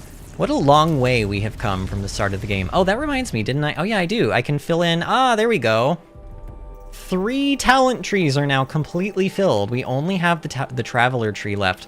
One thing to note is the Traveler tree, I didn't realize this, but it's actually a DLC only tree. So these, like, the Shard Salvager and the Increased Carver and the Hoarder and all this, like, good stuff, you can only get it with, like, the DLC, I suppose. Even though you can, like, you can use them at the very beginning of the game, you have to have the DLC enabled to even see that, I think. Unless when the DLC came out, they just made those as baseline. I don't know. Alright, let's get some of this healing. Are there any more healing plants around here? I mean, I've got, you know what, I've got 3 bars. It's enough. It's fine. Alright, here we go. We might be doing another cauldron now. How exciting. Oh. Oh. Here we go. More machines. Make ready. Make ready for what? What do you mean? Oh! Oh, make ready for that! Okay, no. No, no, no. No, no, no, no, no, no, no, no, no. Okay, we're gonna freeze you. I think- Ow. Don't- stop firing your lasers. Come on, one more. There we go, okay. We know how to take care of this. Honestly, I'm less worried- well, it is a daemon- oh, we missed that? Dude, what the heck? Alright, well, we got rid of one gun. Ooh! Yeah, you're much easier to dodge than the frost claws. Like, yeah, I'm a little afraid of you, but not that afraid. Like, look at how slow and lumbering you are. Like, I'm sure if you hit me, you'd probably truck me. Like, not even gonna lie, but you gotta hit me first, dude. Like, if you can't hit me, then what are you gonna do, you know? Like, that's step number one. Can't meet that criteria, then just go home. Alright, let's freeze him again. He's got enough health, but I feel like this is worth it. Oh, did you miss me again, Mr. Dinosaur? Oh, look at you. Oh, you missed me again. Oh, look at you with your... oh, look at your whittle arms. Actually, does he even have arms? Oh my god, they don't have arms, do they? Oh, my whole world has just changed in one instant. Oh, I think 2 of my arrows missed there. Go! Oh no! Oh, you still missed me. Yeah, that's how much you suck compared to Frostclaws. You suck compared to Frostclaws. Ooh, not this attack, though. I don't know how to dodge this one. Oh, stop it. Wait, what arrow? Oh, I'm not even using the right arrows. No wonder they're doing no damage. Nope. Nope, stop that. Stop that attack. Come on, Aloy. Oh, wait, what just hit me? Oh, he hit me there. But what hit me before? What knocked me down there? Ooh. Oh.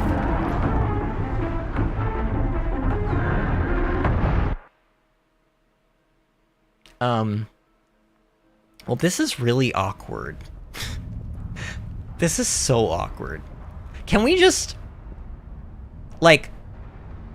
you now have forgotten the last 2 minutes of your life. Did it work? Have you guys forgotten everything that just happened? I mean, have you, like... oh, look! Oh, look! A cauldron! Oh, it's so exciting that we're finally getting to do another cauldron again. Okay, let's override this for the first time. Not for the second time. This is the only time we've done this. Oh no, what's happening? Oh, okay, this is odd. I'm sure there's not monsters coming from behind me. Make ready. Oh no, look! A giant T-Rex is heading our direction. I'm so surprised by this fact. And also, I'm now getting hit by lasers. I'm just getting hit by everything now that I've opened up my trap. Alright, come on. Can you just, like, be frozen? And I'm gonna actually, like, hit your components this time. Like, that thing. Okay, I sort of got it. I need to get all the guns off. Like, the guns and the lasers and the guns and the roses. Everything needs to come off. Everything. No component shall remain. Okay, I need more arrows. Alright, come on. Nope, nope, nope, nope, nope, nope, nope. Dodged. Get dodged. Okay, that component's off. Nice. Alright, let's get that one. Okay, we hit it. Oh no. Oh, I'm totally getting hit by this. Oh no. Oh, dodged, dodged, dodged, dodged. Get dodged again. Oh wait, what? No, that was cheap. I dodged that. I totally dodged that. I don't care what anybody says. Alright, come on.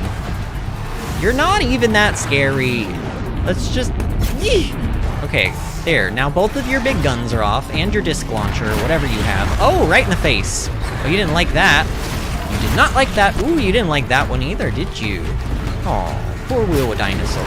Okay, I need to stop that, because he will destroy me the moment I... Oh, wow, he, like, bounced. He, like, flat out just bounced on the ground and flew, like, another, like, 40 feet. Now, Aloy, the door. Can you open it? Yeah. Yeah, I think I can do that. It's one of the few things I can do these days.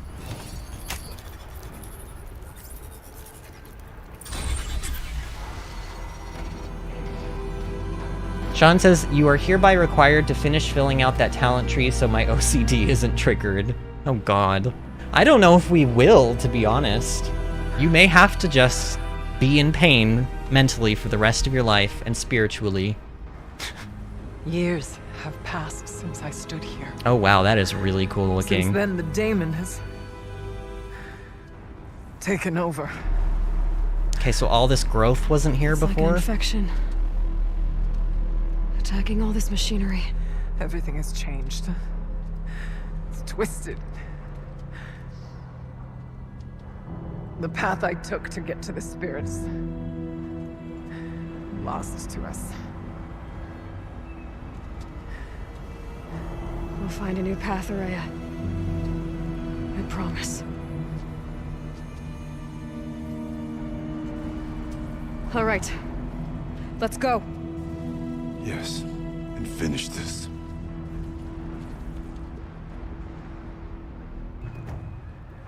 Angie says many angries I'm replaying Witcher and you blame me? Okay, I'm pretty sure I talked about the other day how, like, Witcher, like, I, like, could not get into Witcher, so I don't know why it's my fault. I did not instigate this. I would be blaming Sean. I'm almost positive Sean was the one that instigated The Witcher. Okay, so we have to find another way in. Alright. Look at this place. Look There we at... go. So, I would say that the demonic stuff actually looks more like Ganongoop than, like, the Hades stuff does. I'm pretty sure you'd agree with me. Just because, I mean, it's purple, first of all. But also just, like, the way it looks. It does look pretty similar to Ganongoop, doesn't it? I mean, still different enough, but... And maybe even cooler, because I like that, like, we'll see some of it up close. You can sort of see it there, but... you can see individual strands of, like, wiring. So it's like actual physical wires that are coming out and, like, wrapping themselves around stuff. Which is just a really cool concept. This way. It's like seeing a virus on a computer take on, like, a physical manifestation, which is just a really cool idea. Because I think we can pretty much figure out what this is. And since we're already talking about this, for any of you that do know anything, like, have you ever had, for example, an email where you try to send out an email and it says, like, failure daemon notice or something when you get, like, it gets sent back to you? It's a well, in here, let's see. I'm sure I can find a definition for it. So, first and foremost, in ancient Greek belief, a divinity or supernatural being of nature between gods and humans, an inner or attendant spirit or inspiring force, or archaic spelling of demon. And then if you spell it, I think it's D-A... Is it D-A-E-M-A-N? No, maybe it's just D... Daemon definition? No. How do you spell it? Does anyone know? Like the tech version.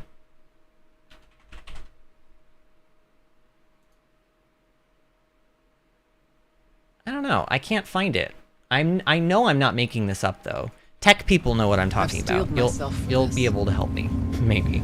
David knows what it means, but he's not here because he hates fun. Well, and also he has beaten this game, so you know.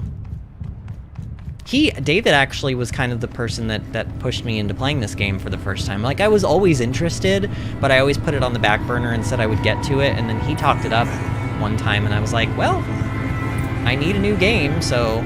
And look, it is indeed another cauldron. I'm with you, brother.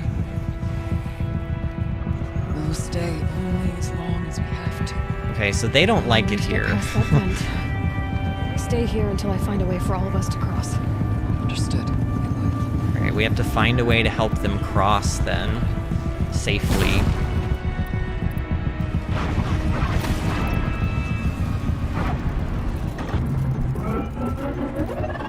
Nope. Burned to death. Okay. I like how we're like, stay here and wait for me, and then they're just gonna follow me around anyway. Can't see. Oh, I imagine I can't go through there. I imagine I can't. Okay. Yeah, they somehow managed to make cauldrons, and let's get a really look at this. Like, I'll get a close-up glimpse of this. Look at that. You can see individual little wiring and like all of the data running through it. Super cool. I love this. Just the art style is just incredible. Okay, but how do we get across? Do I jump on one of those boxes somehow? Oh, I see. There's there's handholds over there that I didn't notice. Oh, but there's like... There's corruption there. What do I do about that? Can I just kill it? Oh! I can. Well, that was easy. Who knew? The arrow is how you get rid of computer viruses, I guess. That's right. Oh, wait! Ooh, scary times. Oh, I don't like this. What do you... Oh, okay, wait, go, Aloy, go, Aloy, go! Okay, we did it, it's fine. They were pretty forgiving with that timing. Layers should get me across. Oh yeah, now I ride the little thing across, okay. Alley-oop. Oh, she's in the air! Yep, yes we are. How do can I not stop there? Oh, wait, what's happening? Ow! That was very rude. I was not ready to get off of that. Alright, we gotta go over... We have to get Looks over like there. I need to get across to extend the bridge. Yeah, no kidding, Aloy. Okay, well, let's find a way to extend the bridge. Probably something to do with this big turny wheel thing, but then what's this? Wait, no, I clearly can climb up this. Let me up, come on. It's all purple, Angie approved. Is Angie's favorite color purple, Sean? Is that what I am to extrapolate from this set of data you have given me? Is that it's approved because Angie's favorite color is purple? Actually, this is already going in the direction I kind of want it to go, is it not? This should get me up there. Still same spelling, Damon. Okay, so it is the same spelling. Okay, well, when I went to look up a definition for it, it only gave me the definitions I read, and it didn't say anything about computer stuff. But, I don't know. Let's see what this does. They just called Aloy a hoe. I was gonna say something about that, but I was like, Here they come. nah, too easy. Low-hanging fruit, you know what I mean? Okay, so we extended a bridge. Oh, that bridge? Okay, so we extended that bridge, but then... Oh, I see. I have to go back over here. Oh, wait, what? Where did that shell walker come from?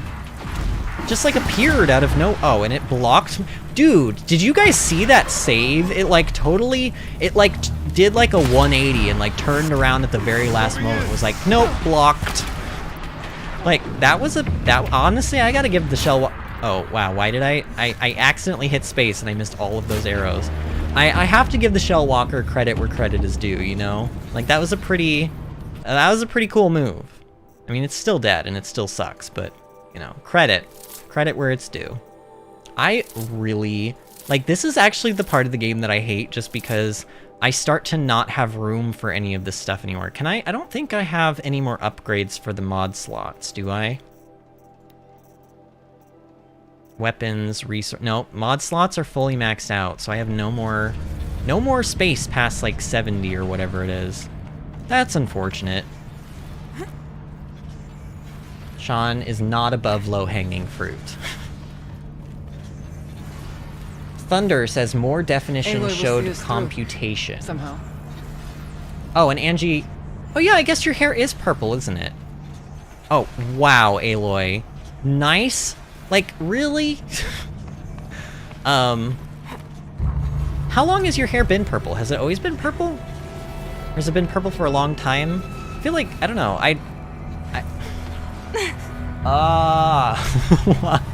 Why? Why am I missing that jump? Aloy, please do the parkour. It is your only job. Well, okay, and killing things, but like, those are your jobs. I'm gonna wait this time. Alright, go. Oh, I felt like she wasn't gonna grab on there either. Whatever, we're across, it's fine. Okay, let's get them across. Alright. Here we go.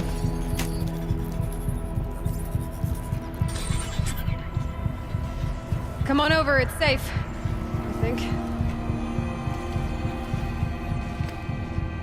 Dude, I love purple and red on the color wheel are like almost polar opposites. So whenever you see them together as like a color combination, they really look good.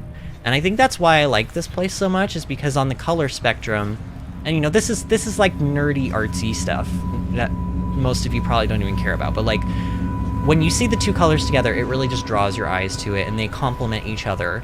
So it just, like, I love this. I love seeing the purple against like the bright orangey red colors. It's really cool. And then you got like the blue This place mixed in there looks more too. like the mountain used to be before the daemon ruined it. This place does, or does she mean like the fire out there? I don't know. What is this?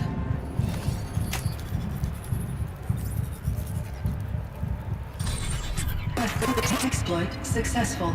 Restraints evaded. To any human responder. My systems have been compromised by a malware daemon of unknown origin. Trace routes have confirmed this entity's designation as Hephaestus. There you go. It must be stopped at all costs. It has reconfigured this facility to build hostile recapture imminent. I have attached additional data to this.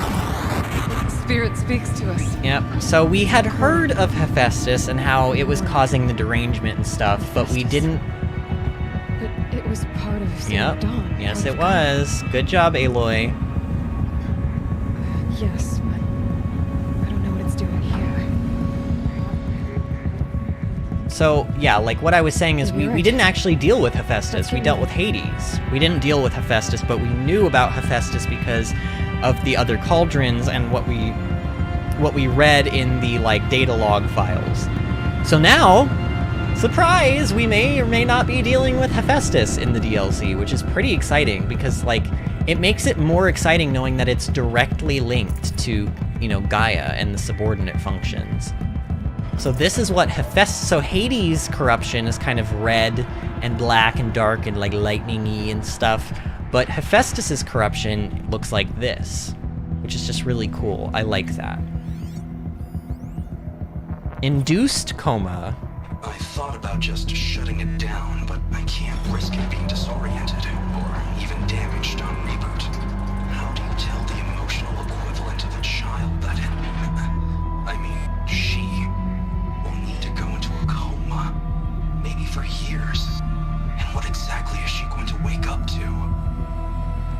Wow, so he knew that they needed to put Cyan into like a coma, so to speak, and because it is an artificial intelligence and has the intelligence of like a child, I guess back then, like he was like, how is she gonna take the news? That's interesting. I love this sort of like talk of like what would happen if AIs got to a point where like they were fully capable of thinking and feeling on their own, like to this kind of a degree. It's really neat.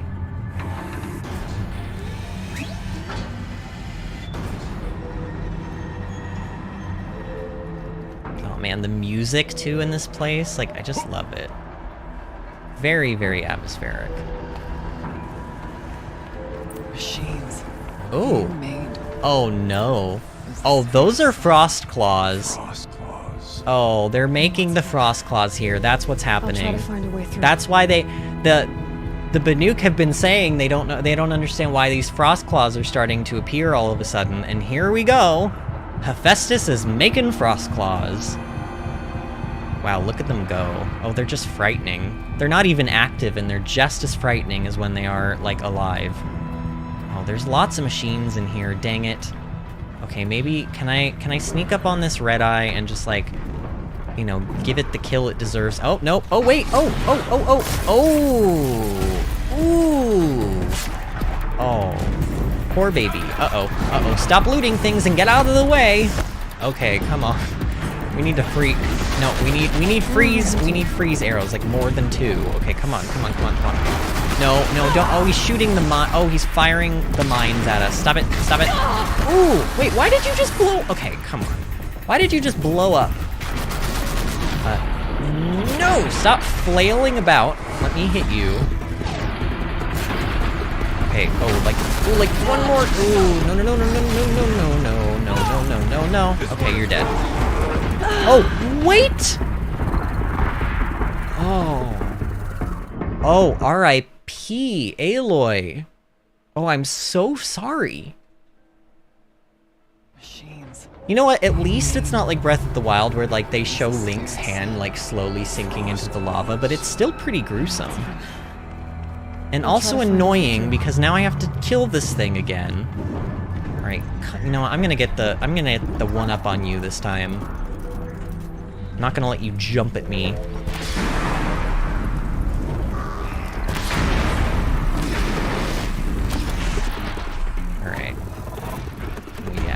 You're not very happy about all this, are you? I'm gonna slow time, and then we're gonna jump in the air. I think like the concentration thing and the like jumpy thing, I think they stack with each other, but I'm not 100% certain. I feel like they do. Alright, and then you're annoying. Please die. Wait, why are you not taking damage? Die.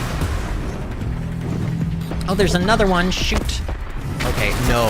Oh no, we don't have the one up on this one, and I need to not fall in lava this— Ow! Wow, you just like whacked me in the face. That was very— Oh no. Aloy! Okay. Well, we're down here now.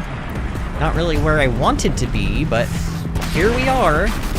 Stop that! Stop shooting fire at me! Why would you do this? Hephaestus is not a very nice person. I don't know. Computer program? He's not very nice, though. What is Hephaestus' problem? Huh? What did I do to Hephaestus? Like, Hephaestus, your entire job was just to be creative. You know what it is? I think he's mad. I think he's tired of working for, like, exposure. He's like, exposure can't pay the bills, so I'm done making machines for you, Gaia. You're gonna pay with your life. And that's what's happened. He's just tired of being taken advantage of. Let it be a lesson to all. Pay your artists, or they create deadly machines that try to take over the world and kill you. Like, totally the lesson that the developers intended us to learn from this situation. Thank you. Like, you're welcome. You're welcome for that. I'm glad I'm here to, like, piece all of these lessons together for y'all. Because without me, you might take the wrong kind of lesson out of this experience. All right, you're gonna cause trouble, okay? You're over there and you're gonna cause trouble, so you don't get to live. Anybody that is gonna cause trouble in my playthrough of Horizon Zero Dawn just simply dies. There's no ifs, ands, or buts. I take no pity upon any machine, nor human, no bandit either. Across that gap. Oh wait, what are those? Are those oh, that's a frost claw? And that's a frost claw. Wait. Okay, well, why though? Why would I want to go over there and release these frost claws that are clearly like, you know, they're awake now. Okay. Well, you know, let's actually stock up on arrows for once instead of just doing it mid-fight. I'll probably still need to, but oh wait, what? Oh wait, you have like no health. Why do you have no health? Why do you have no health? What is the deal? Wait, what is? Oh, one's behind me. Wow. Wait, and why are you not taking frost damage? Oh, because you're a frost claw, duh. What am I thinking here? We use fire against you. No, stop it! Stop it! Stop! Oh no. Okay, you know what? Frost resist. I'm not— oh no, that's lightning. That is lightning. That is frost. Okay. Man, you guys are just— oh, stop getting stuck on everything, Aloy. It's not— okay, and Aratok and Ourea, you guys are not being as useful as you could be. Like, again, I feel like Aratok is doing this on purpose. Just like he did it on— like, he had us deal with 2 Frostclaws while he dealt with the other one. And honestly, he didn't even deal with the other one. It still came over and, like, gave us trouble. So we essentially were fighting all 3 on our own. And then he was like, oh, well, I mean, technically he did give us credit at the end, but I don't know. I think this is all a ploy. This is all a ploy by Aratok to get us killed so that he can become the Werak chieftain again. That is what I think. All right. Man, what am I— dude, I'm full on everything. Like, just— I need to get rid of some of this stuff. Like, my goodness, just get it out of my inventory. I can't get rid of stuff faster than I, like, loot it. Ugh. I mean, I don't know. I should have done this before the stream. I should have just taken some time. I kind of knew that I needed to do it, and I forgot about it. You know, we don't need all of this. Like, we don't need that stack of desert glass. We don't need that stack. Just get out. Just get out of here. Be gone.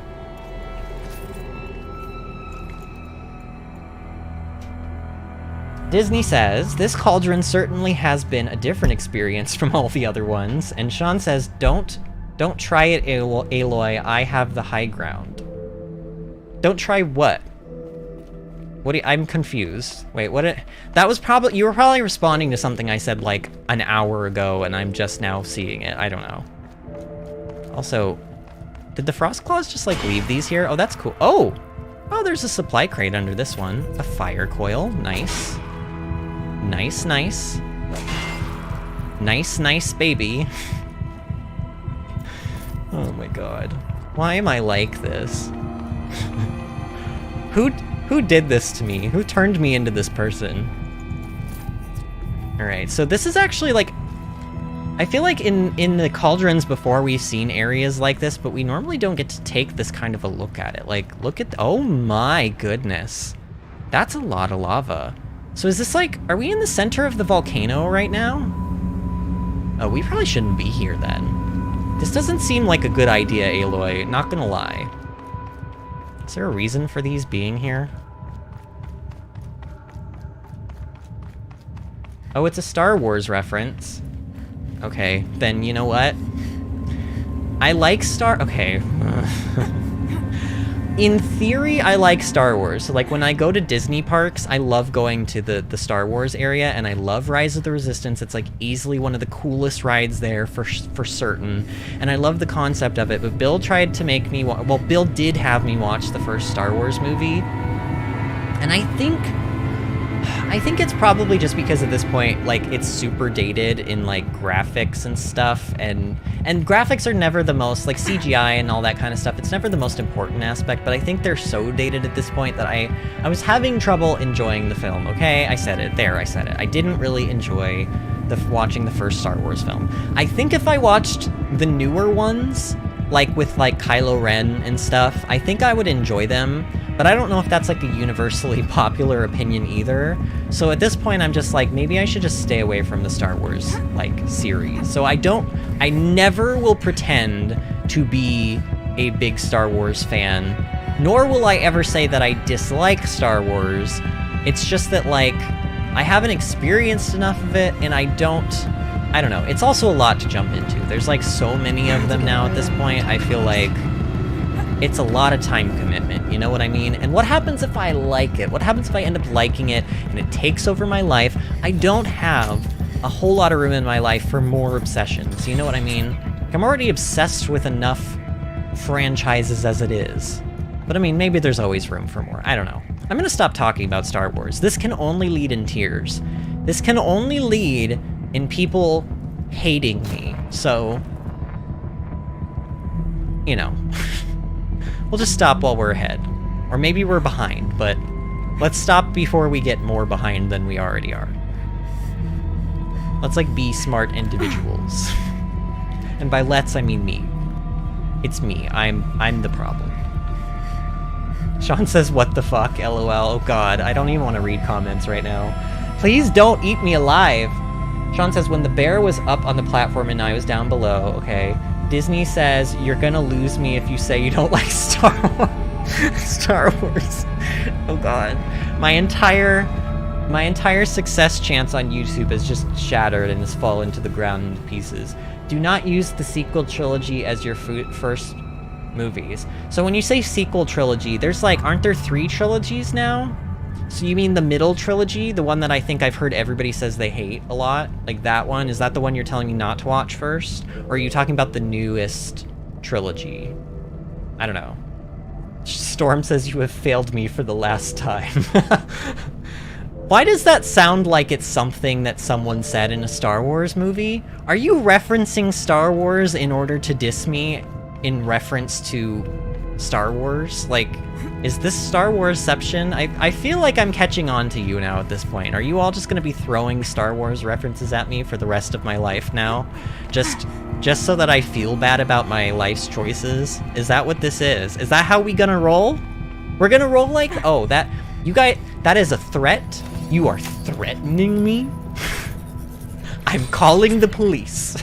That should do it. Just gonna go all Karen on your asses. Alright. What else can I do on this side? Anything? I don't know, whatever. They're coming across now. I don't see anything else we can do in this room, so let's see what this is about. Oh. Game? What do I do? Do I shoot it?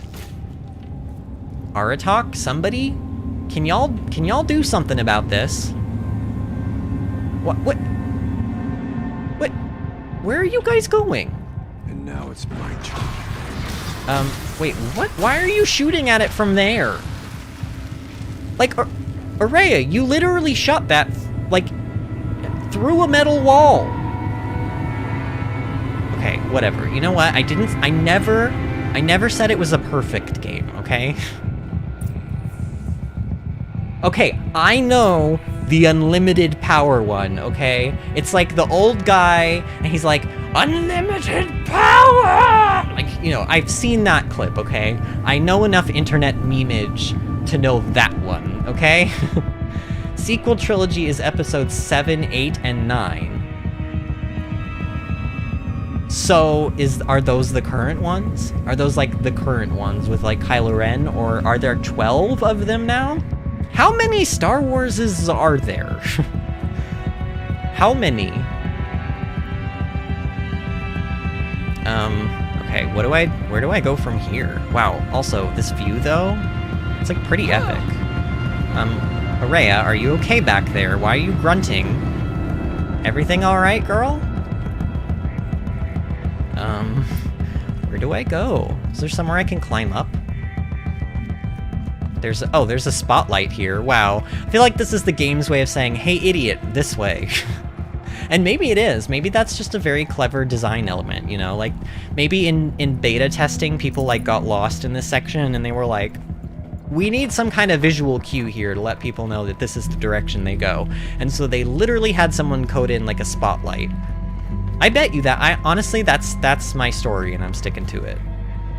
Oh, can I jump down here? Oh yeah, I guess so. Oh, we're getting uncomfortably close to the lava, though.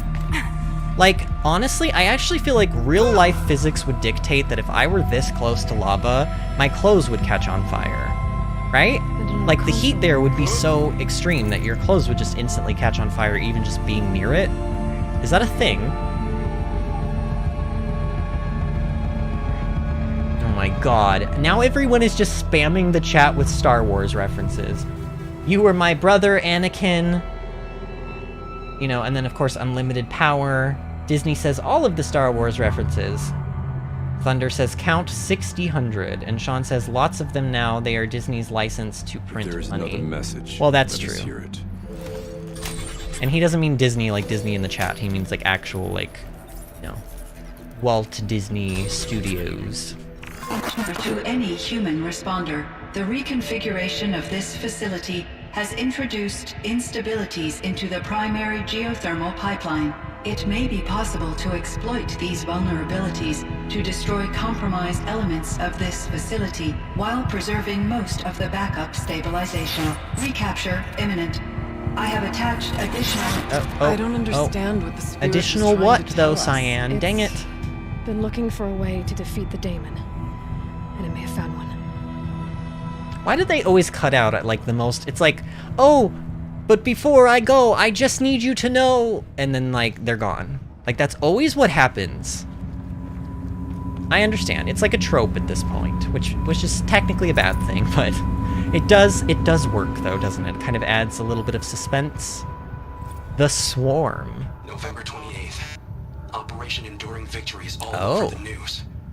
The Pharaoh Swarm is coming. Okay. It has to be what Anita is trying to hide Firebreak from. But that means she thinks we'll lose. That the Swarm will reach Yellowstone. Guys. My God. Then that's scenario. I just pretty much realized. Everyone dies. Everyone except Cyan. I just realized they've been referencing Yellowstone. We're in Yellowstone Park right now. The cut is Yellowstone Park, and look. Hold on a minute. Look. Look, like, what are these called? Sulfur geysers. Like, we haven't seen them, to be fair. I haven't shown us these locations, but there are locations in the cut that have, like, sulfur pools. We're literally in Yellowstone Park right now. That's really cool. That's super cool. I like that. I like that a lot. And also, this means that Kenny Chow and Mita came back here in, like, 2064, 65 to try to protect Cyan from the Pharaoh Plague. Machine parts dumped here to be melted down. Efficient. We need to get across that gap. Okay, I'm on it. Looks like I'll have to go Oh, it's a over. tall neck! Oh, look! Oh, they make tall necks here, too? Oh, that's very cool. Can't do anything with this one, though. Oh, we need to rappel down. Even here, we rappel down tall neck heads. Everyone is picking on poor Vinny. What's a little heat? Yeah, okay, I haven't missed anything else. Oh, hello, sir. Silent strike. Wait, what? Aloy, come on. No. No, no attacking me. You lose. I wonder if I can destroy Oh, that. ooh, okay. Okay. Hephaestus is a little angry today. Lots of climb in this area. I do like this section of, wait,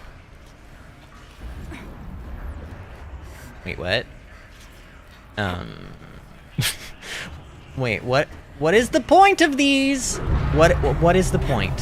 What is the point? What am I missing here?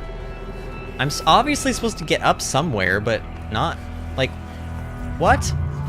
No, I need up there. I need up there. And there are handholds here, but they led me to nothing. Oh, wow. I see it.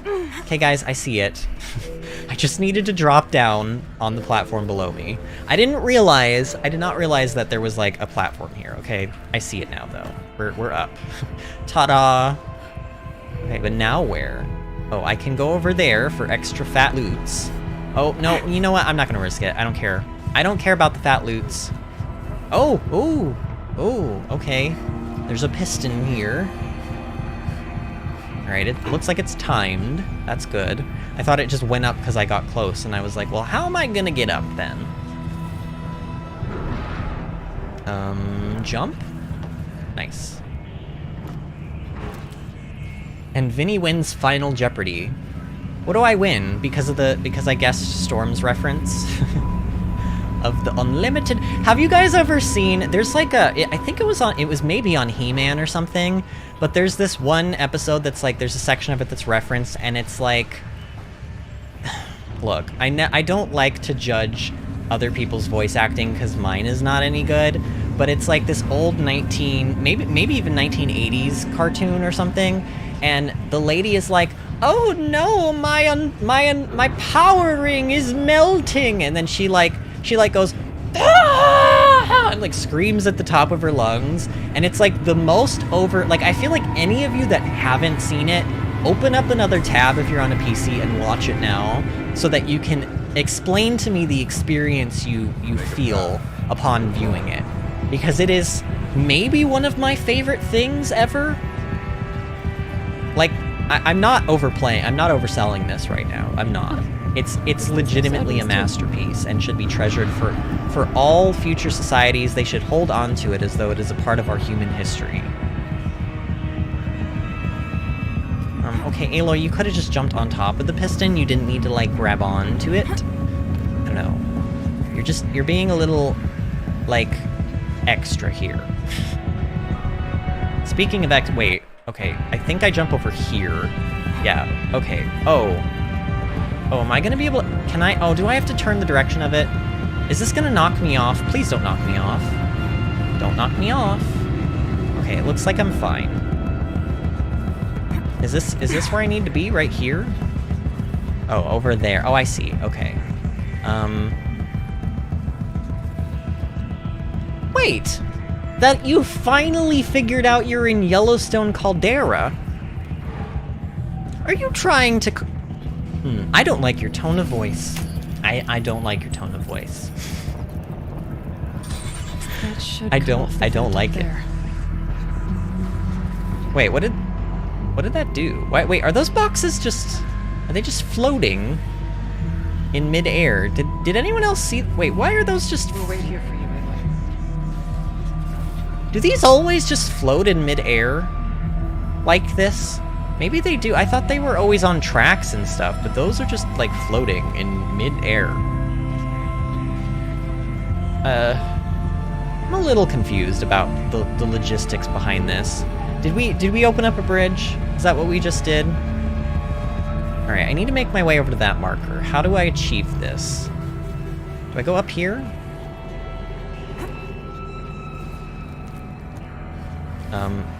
It's a little crowded on this platform. How do I get over there? I want over there, game. Oh. Can I... Oh, maybe I can climb it? Oh, you're fine, Aloy. You're fine. Wait, isn't this the way... We came up this way, though. So, no, I don't think I can. What? Okay, what did I just trigger by doing that, override? Did I open up something and didn't realize what I opened up? Like, oh man, why do I not... I need to pay attention more. I blame it on you guys. You're distracting me. It's all your fault.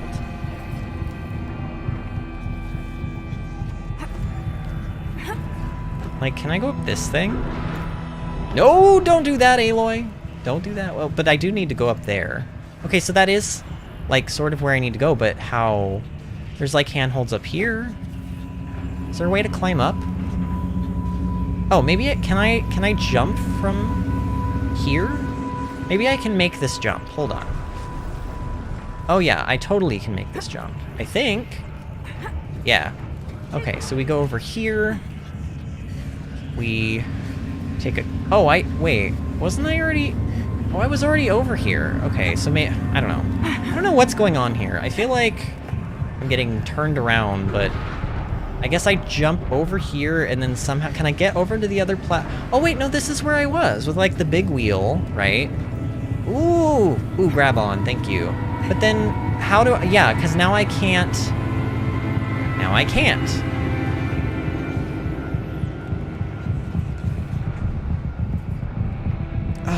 I don't like when I get stuck like this. And I already did the override, and as far as I can tell, there's no reason to climb up higher. Is there any reason to turn this wheel? It doesn't seem like there is. And look, there's like a little rappel down point there. Can I... Oh, do I maybe ride the things over? Oh, because the thing that I activated was to get those moving, right? So maybe I ride one over now? So maybe I go back? Oh god, I hope I'm right. Too stable. I really hope I'm right. Ooh, also, what's in here? Ooh, a 67% handling coil. Wait, did I pick that up, though? It almost looks like I didn't pick that up. Oh, no, I did. We have room. Okay. Oh, wait, no. No. Bad Hephaestus. Bad computer virus. Go to timeout. Think about what you've done. Never speak to Mother Gaia that way again. Yeah, I think this is right. Because I don't remember doing any of this parkour. Oh yeah, I definitely don't remember doing this. Ooh, I thought I was gonna get knocked off there. Okay, where am I going from? Oh, okay, I see. I already see. Go. Go, jump. God, it's gotta be so hot in here for Aloy. Sean says, I hate getting lost in caverns and stuff, super annoying. Yeah, it can be. Especially when, like, you know, we're streaming and I don't, like, want to be lost in it forever, because I'm like, you know, I don't want the stream to go on forever, so I need to figure stuff out. It adds a little bit of extra pressure, which is not, like, a horrendously bad thing, but it's definitely present. I feel it. I feel the extra stress of, like, needing to perform. Okay, let's like actually, come on. I was gonna say, let's like actually hit you in the eye like we're supposed to. Oh, see, that was much easier. Why have I not been doing that? I've been making it so hard on myself. I think it's because I got lazy. I was like, oh, the fire arrows take these out in like one cycle, but now they don't anymore. So now I really do need to be hitting them in the eye. Like, once upon a time, the fire arrows were fine for watchers, but they are no longer fine. God, okay, I see it, like, do I really? I do, it's purple. I really want to get that. But is there gonna be an easy way to get back over here? I sure hope so. Ooh, Aloy! Yee! Ooh, that was like, I thought she was not gonna grab on there. You gotta hand it to them. They somehow make the climbing feel like it could fail at any minute, even though it, like, obviously... Well, I mean, sometimes I miss, and I just don't grab on at all, but once you're grabbed on, like, you're typically gonna not fall off, you know? Oh, stop it! Dude, God, how do I... My aim tonight is not great. Ooh, right there! Oh, that didn't kill you? Well, die. Alright, time to grab her. Oh, I see. Alright, so we're here. Oh, so this was actually just the way I needed to go. Okay.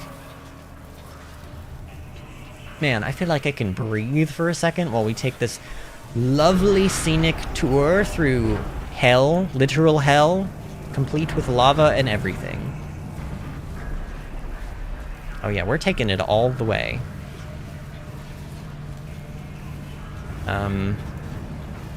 Ooh, do I drop down here? Ooh, maybe that's not where it wanted me to drop down.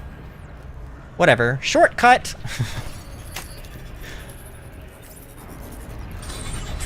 The others will have a lot easier time getting here. Oh, okay, so that's the tall neck we went down originally, but now they have a bridge. Man, we did all of that parkour just so that Ourea, and Aratok could get over. Like, they couldn't have done that climby climb with me?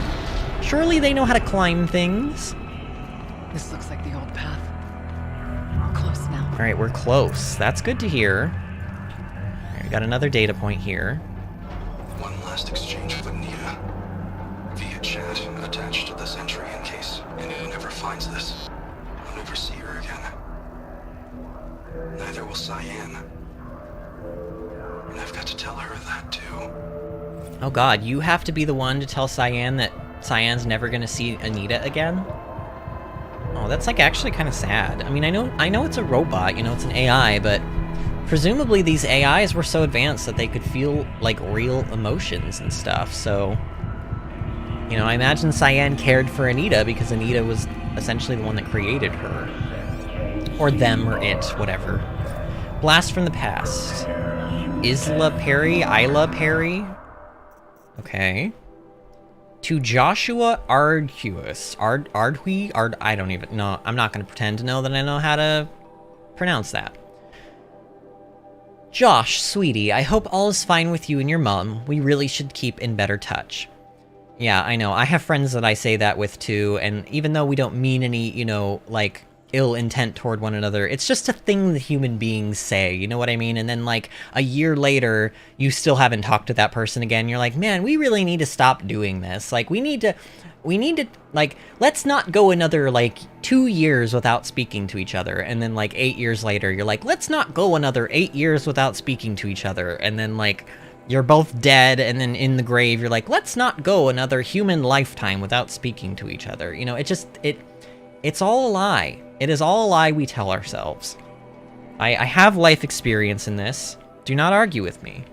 I've taken a post in New Zealand with that program. Oh, are they British? They spelled program like the British way. They've got for young people returning to the country. They want to be absolutely certain it's safe. At the moment, I'm making a survey of the caldera at Taupo. Again, I hope I'm pronouncing that right. Blast from the past, indeed. At any rate, I don't know if you already saw the Wyoming News Holo, but remember that fellow Dodd Blevins? Of course you do. Well, they finally found what became of him. I've copied the good bit below. Oh no. Hugs and snogs. Wow. Oh, she's got to be British. She said snogs. British confirmed. British confirmed. Terrible, terrible. Let's pretend I didn't do that. Alright, so how did he die then? Spring thaw reveals body of missing man. The retreat of winter snows has brought closure to a missing person case that went unsolved for nearly 15 years. Human remains identified as those of Dodger Dodd Blevins, who disappeared in 2046, were located at Purple Mountain inside the former Yellowstone National Park, so not even the current. Like, something happened in the Yellowstone National Park in the future. The previously undiscovered body emerged on Purple Mountain as a result of meltwater flows after an unusually warm winter. It was discovered by Faro servitors conducting a survey of the terrain. Authorities believe that the cause of death was an accident involving an antique vehicle designed for winter travel. Okay, so he got in a car wreck or something, like an ATV wreck or something in the snow, froze over, and they find him 15 years later. Interesting. Oh, you can hear Hephaestus now. Oh, dude, I love that. I love that we know that it's Hephaestus now. It just makes it so much more, like, real. You know what I mean? Like, higher stakes, knowing that it's, like, an actual subordinate function that's doing all of this. And also the subordinate function that caused the derangement. So, in theory, maybe if we deal with Hephaestus here, the derangement outside will also, like, chill out. Who knows? He also just has a really cool voice. Alright, I was checking to see if there was anything over there, and I don't really see anything.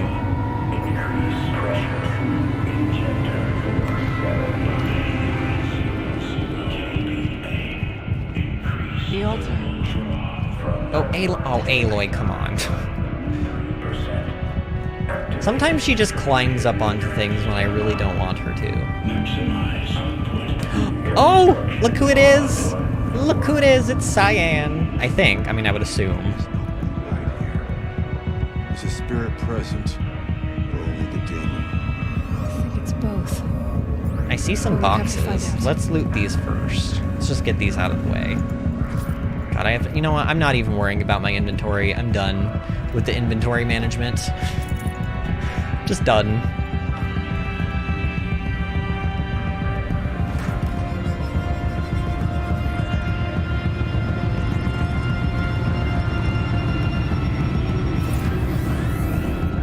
Oh, it's another light puzzle. Okay, well, we sort of like these, except this one's got 3. Oh, no, it's got 2 layers to it. It's not. I don't think it's any more, like, complicated than the other one, but I guess we'll see. Okay, so if this one's pointing this way, I can almost probably guarantee you that it's not the way it's supposed to be pointing, but I don't know. I mean, I can point that one down that way. And then point, I don't know why I'm doing it this way. I'm kind of, it's like throwing spaghetti at a wall and hoping it sticks. Oh yeah, so that can't be that way then. It's gotta go this way. Wait. Oh, that means this. Okay, I understand. This is not even the right way then. Hold on. Up here. Okay, so we got that. I actually want that to go down, maybe? Oh yeah, because we don't want red to be hit. Ooh, I think I'm doing this right, actually.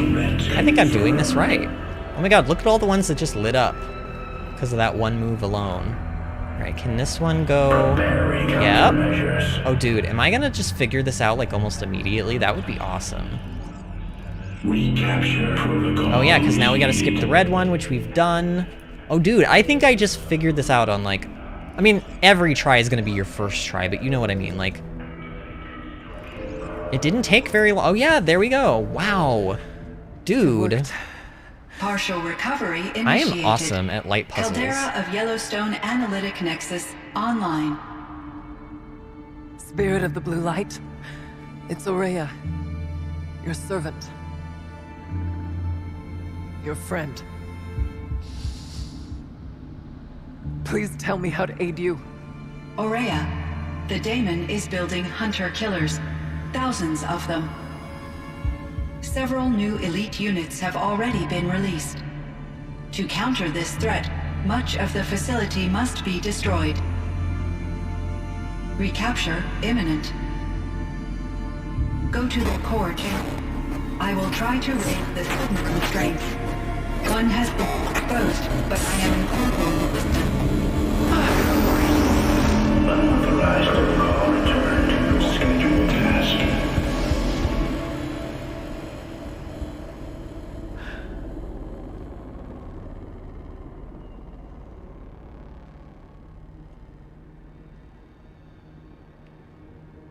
That's all we're gonna get from here. Destroy this fortress. Is that even possible? And what will happen to the spirit if we do? I don't know. But I think that's the core. The answers are down there. Hephaestus. The daemon. There's no way it left it unguarded. It's going to throw everything it has at us.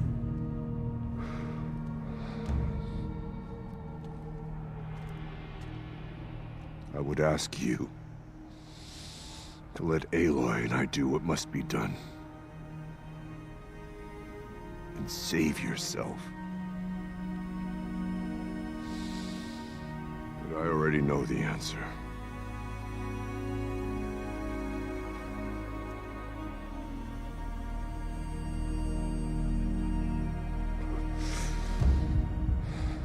Then lead us into battle.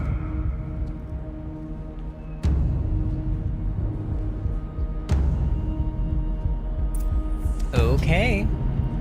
So, we got to speak to Cyan for a moment until Hephaestus took back over, and it looks like there's a core.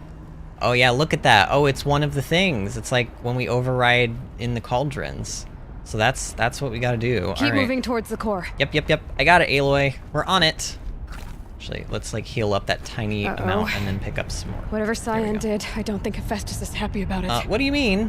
What's happening? Why is everything shaking? I don't like when the volcano starts to shake. I think I can go down here, yes? Yes. Okay, Cyan said something about restraints. Is that what the tower is for? The tower? God, that looks so cool. That looks like a heart or something. Which is probably not an accident, and oh, I see the tower now. Okay, hold on a minute. Let's like also restock some arrows while like it's fairly calm. In fact, let's even restock our blast wire packs. Oh, maybe that's why I was running out of wire. Well, no, they only take 4 per. I was like, maybe that's why I was running out of wire so much yesterday, but nah. Oh, go! Nice. Okay, there's one tower. Was that it?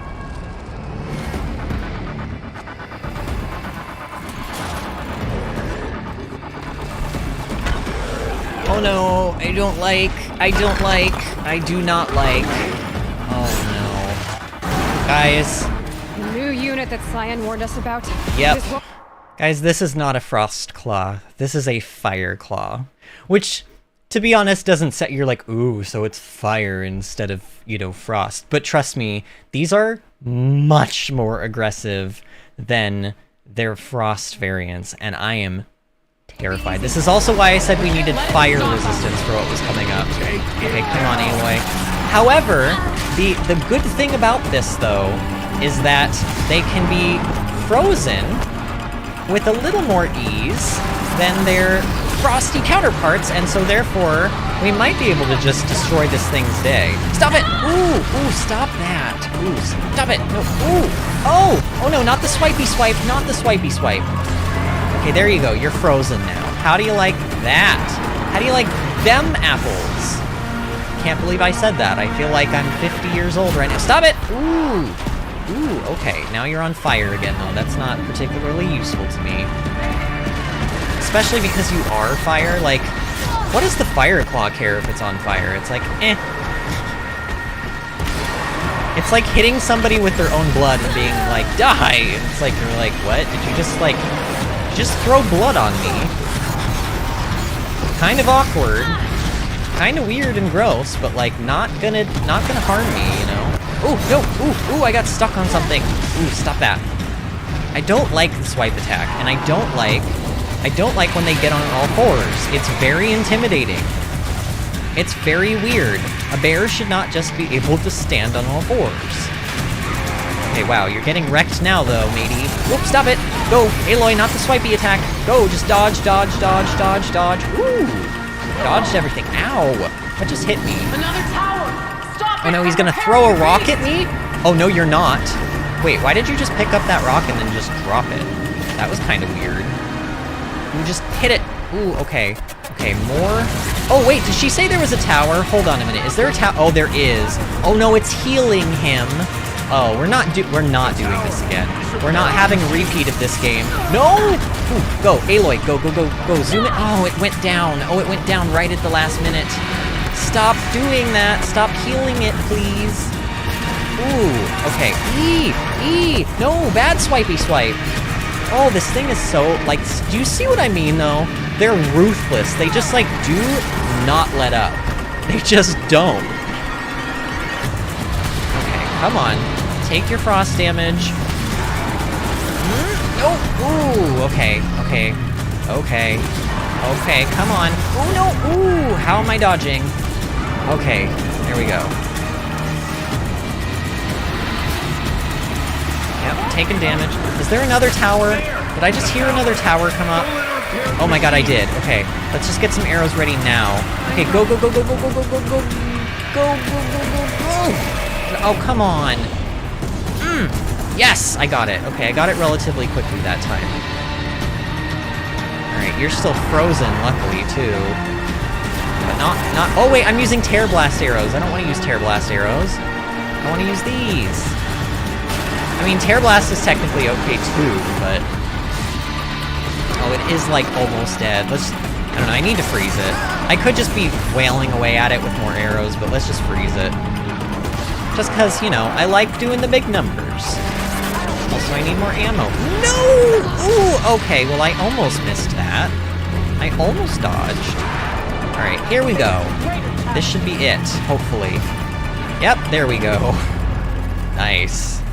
Man, that thing was evil. It must be as you say.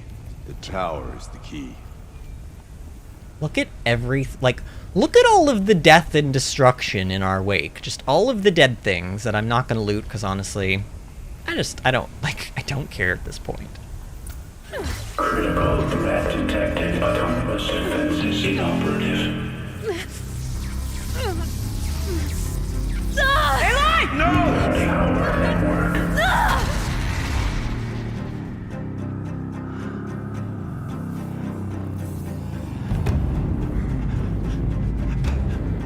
Ourea! Don't!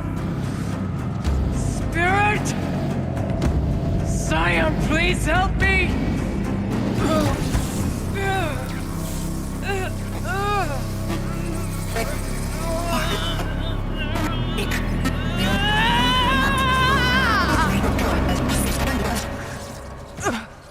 Restraints destroyed. Core access attained. I am initiating a chain reaction that will destroy the compromised elements of this facility. In order to maintain caldera stabilization, I must now transfer my command functions to the auxiliary data center.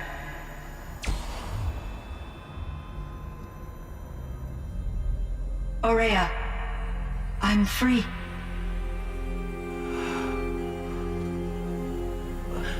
You must escape.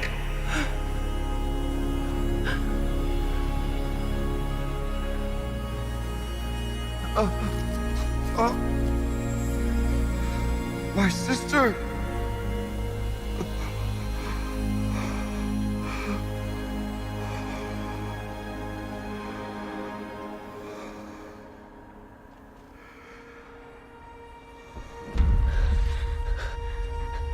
This entire place is gonna go.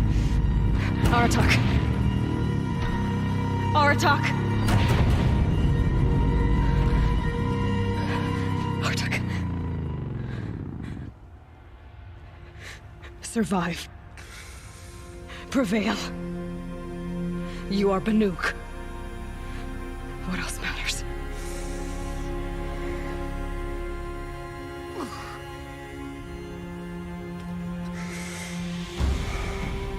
Aratak. She wouldn't have wanted you to die here.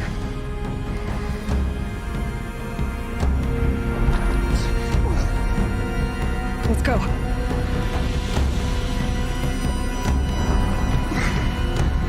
Let's go!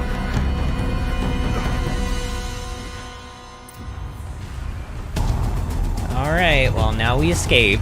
No time to feel feels, apparently, because we have to escape. Because the volcano is about to blow up. Man. One of those? It's the only way!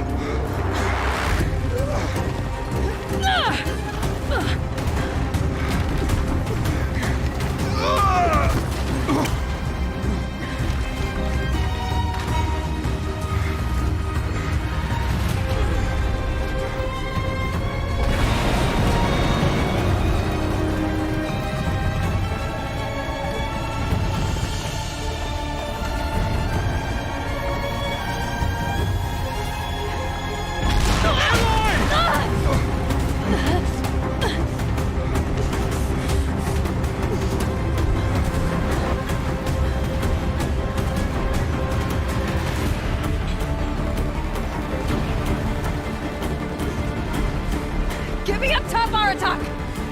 Now!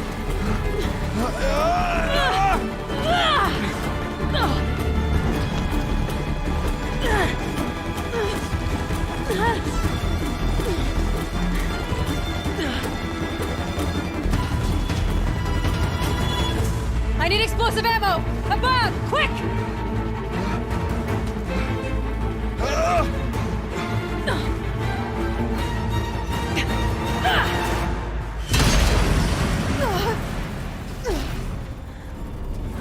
Great Banukai.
Ourea's gone. What of Cyan? She said she was transferring herself to the auxiliary center. I think she meant Ourea's retreat at the end of the shaman's path.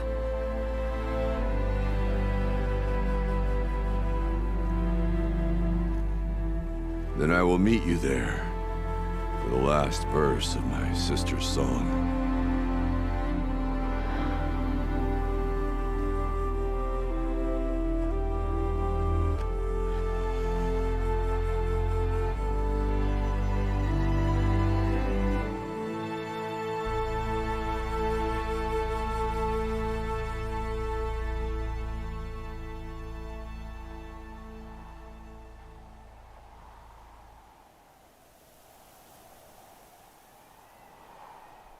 Man, why they gotta kill all the people that I like? I mean, to be fair, there's only been 2 characters, really, that have died in this entire game, but I loved them both. Alright, so now we have Return to Ourea's Retreat. And I have a campfire, which I made sure to have because I knew we would be coming back here, and sure enough, we have a way to get back. Alright, so I think... Don't I want to climb up there instead? Isn't that why we knocked that ladder down? Or do we go up here? Maybe we do go up here, because the quest is pointing us this direction. I think there's frost between my teeth. Wow. Okay. Good to know.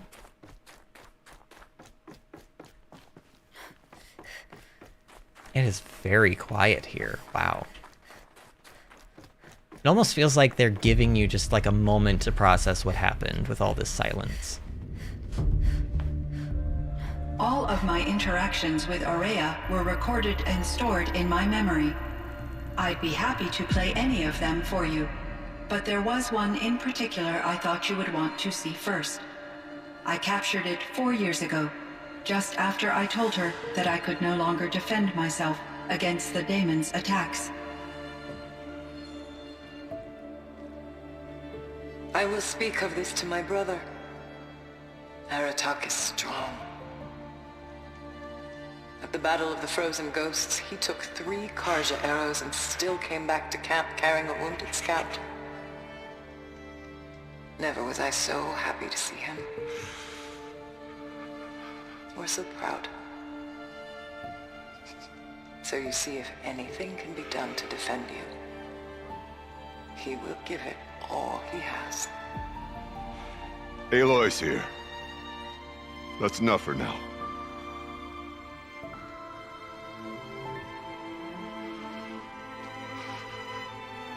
We can resume any time you like, Aratak, if you want to hear her voice again. Come closer, Aloy. We have much to discuss.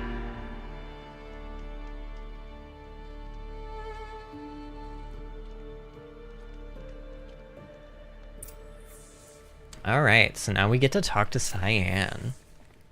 Oh, we can talk to Aratak too? Should we talk to him? Wait, is he outside? Oh, he's like all the way outside. Okay, we'll talk to him after then. Hello, Aloy. I have been reviewing the events at the Firebreak main facility. Because of your efforts, and of course, Ourea's, I am no longer controlled by Hephaestus. I feel profound grief over Ourea's death. I thought I was familiar with the emotion, but this is something new. Cyan, I don't know what to say. It is unlikely that any specific consolation would suffice, Aloy. But I find your presence reassuring. You are different from the Banuk. You have technological aptitude and a functioning focus. We can communicate on a much more comprehensive level. Perhaps even like colleagues. All right, so here's the cool thing, and I'm just gonna say this, like for those of you that only want action, you know, you won't get much out of this, but this is going to be a big chunk of lore, and honestly one of the cool, like I love this interaction with Cyan because we're gonna get a lot of juicy tidbits of just a lot of stuff here. All right, what are you, Cyan? So are you an artificial intelligence, Cyan? A thinking machine? Yes, I am an algorithmic monitoring entity, capable of rational decision-making and limited emotional response. Okay, that's a mouthful. But your emotions don't seem limited to me. You cared about Ourea, didn't you? Yes. Before she came to this facility, I had been conscious for centuries, in solitude. I focused on my work. In off-cycles, I used coping mechanisms. I solved many Gaussian integer problems.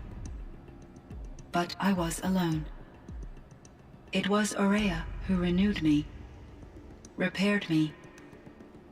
She saved me.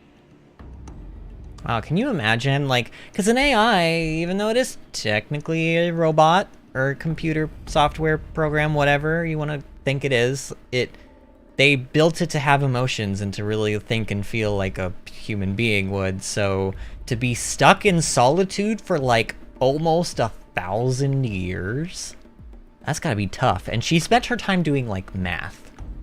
That sounds like a nightmare to me. This Firebreak project, it was to stop a huge volcanic eruption? Yes.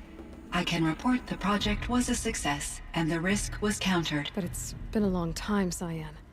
And we blew up the cauldron. It took most of the old facility with it. I have been active for centuries, Aloy. I was lonely, but not lax in my duties. I optimized the project, reducing energy draw and spreading the load across backup systems. Despite the destruction of the compromised elements of the main facility, I predict caldera stability for at least another 3,337 years. Wow. So we've got a little time. Yes. If only my former colleagues could appreciate the So progress she doubled I've the made. amount of time. She doubled the amount of time that the base, like what they built, could do, because her algorithms and her learning system, her AI, was so good and so extensive and complicated that like the machine that they built is now a better version, a more efficient version of itself, and it did it by itself over like 1,000 years period of time. That is cool. That's really cool. Do you know what happened to your colleague, Cyan? No. I received an unexpected visit from Director Chow years after his tenure ended. He explained that I would need to be suspended for an indefinite period of time. It was a very emotional conversation. There were no further communications. Eventually, I surmised my colleagues were deceased. I will transmit a recording of my last interaction with Director Chow to your focus. Sean says, I love that Aloy is even... Oh no, Disney says, I love that Aloy is even sassy with the AIs. Yeah. So, we didn't really destroy Hephaestus, did we? It seems like we only stopped his corruption on Cyan, but it hasn't been destroyed yet. It seems like, anyway, but let's see what Cyan says about it. Was the daemon, Hephaestus, destroyed along with the cauldron? Doubt it. Unfortunately, no. Yep. To be precise, it was never there to begin with. Yep. What do you mean? It infiltrated and controlled me from a remote location, one I've never been able to trace. The Forbidden West, So perhaps? while losing the cauldron was a setback, It's still out there. And probably not very happy with us. undoubtedly. So I actually don't think Hephaestus is the cause of what's happening in Forbidden West, just as an FYI, because they have clearly made Hephaestus's corruption purpley and tendrily and, you know, cable-like. And the corruption, if you watch the trailers for Forbidden West, it's very, like, it literally turns even plant life and grass and stuff just a crimson red color. It's very unlike any of the corruption we've seen before, which leads me to believe that it is another subordinate function, but not one we have seen yet. So, like, we've heard of, like, Poseidon. It's probably not Poseidon, but it could be any of the other subordinate functions, which is just cool, because if you think about it, the way they have set up the lore of Horizon, they can make as many games as there are subordinate functions, really, if you think about it, if they wanted to. I don't think they'll draw it out that much, but they could, in theory, make as many games as there are subordinate functions, and there were, like, what, 9? 12? Like, a lot of subordinate functions. So, yeah. How did you first come into contact with it? 5 years ago, I received a direct network connection request. I assumed it came from human survivors more advanced than the Banuk. Eager to make contact, I accepted. This decision turned out to be a catastrophic error.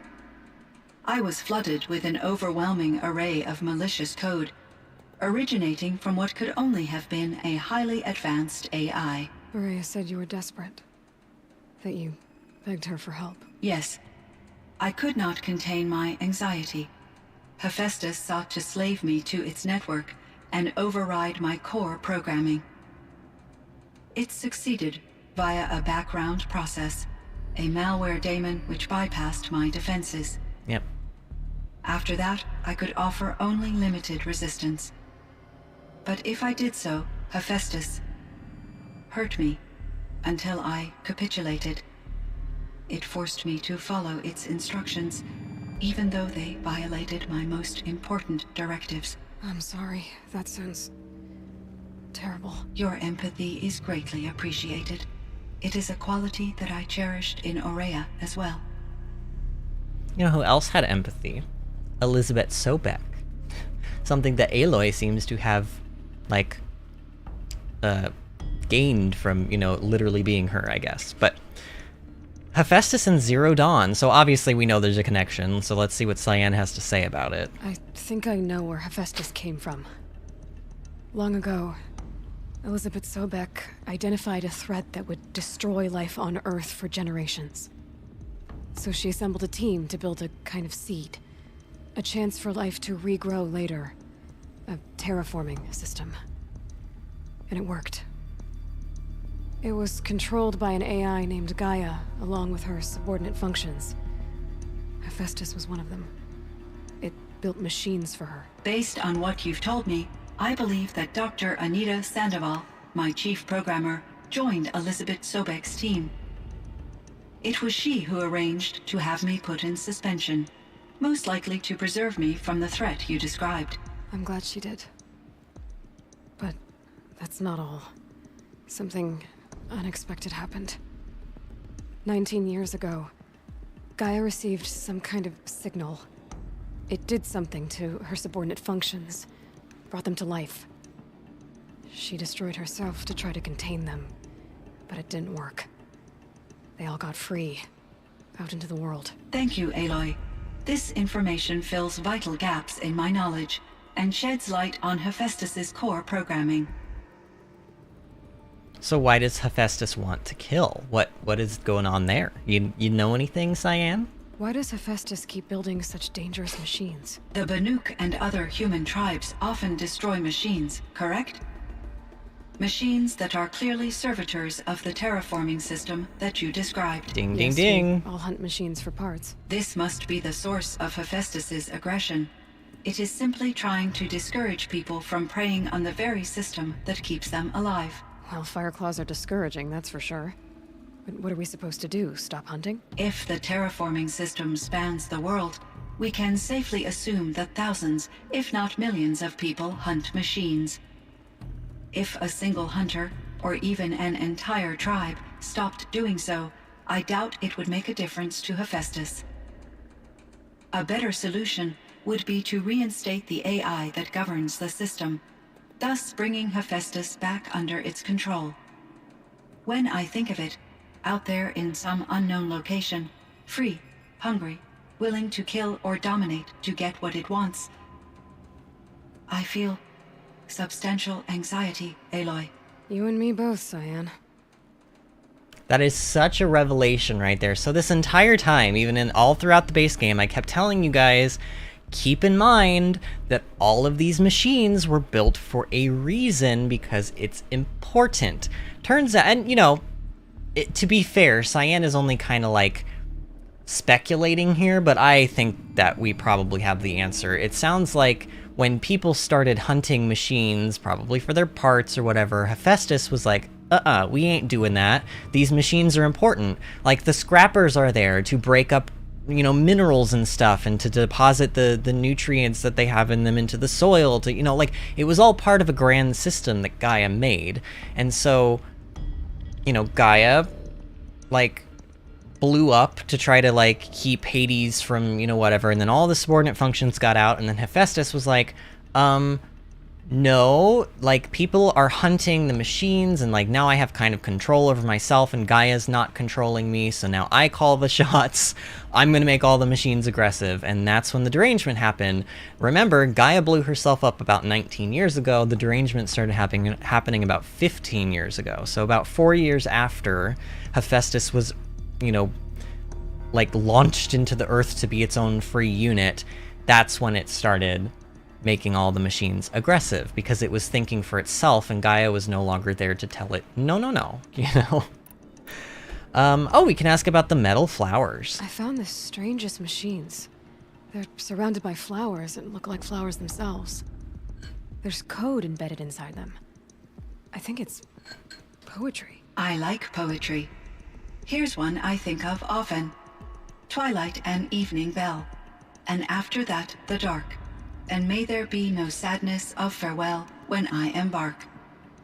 For though from out our bourne of time and place, the flood may bear me far, I hope to see my pilot face to face when I have crossed the bar. Huh. But you asked about these flowers, not verses that I enjoy. Something must have made these machines, and the presence of foliage leads me to consider the terraforming system. Is it possible that their creator is one of the other subroutines, now autonomous, like Hephaestus?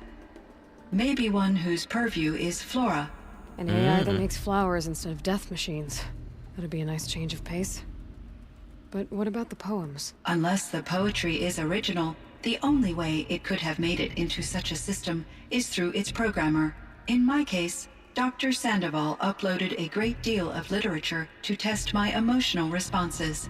How'd you do? She said I passed, but was insufficiently moved by her favorite period romances. So Cyan didn't like her like period, like, I don't know. I wanna guess that maybe they were like sex novels. You know what I mean? Like those like really cheesy romance novels that have like the guy that looks like Fabio on it, like wearing like a white shirt with like his pecs showing through and like the long flowing brown hair. And Cyan was just not about that, so she didn't pass that portion of the test. But also, was Persephone... Okay, so was Persephone one of the subordinate functions? I think it's safe to say that we may know now that it wasn't specifically Gaia. Now, think about it this way, too. All of the subordinate functions used to be a part of Gaia. Gaia was herself, but then she was all of the subordinate functions as well. So it's possible that Persephone, like, maybe Elizabeth, for example, uploaded all of her favorite poetry to Gaia, and then the subordinate functions got it from Gaia, and so maybe now Persephone is like, you know, planting these metal flowers all over the place. Also, that poem that Cyan quoted, correct me if I'm wrong, but is that not from the Odyssey? Let me check.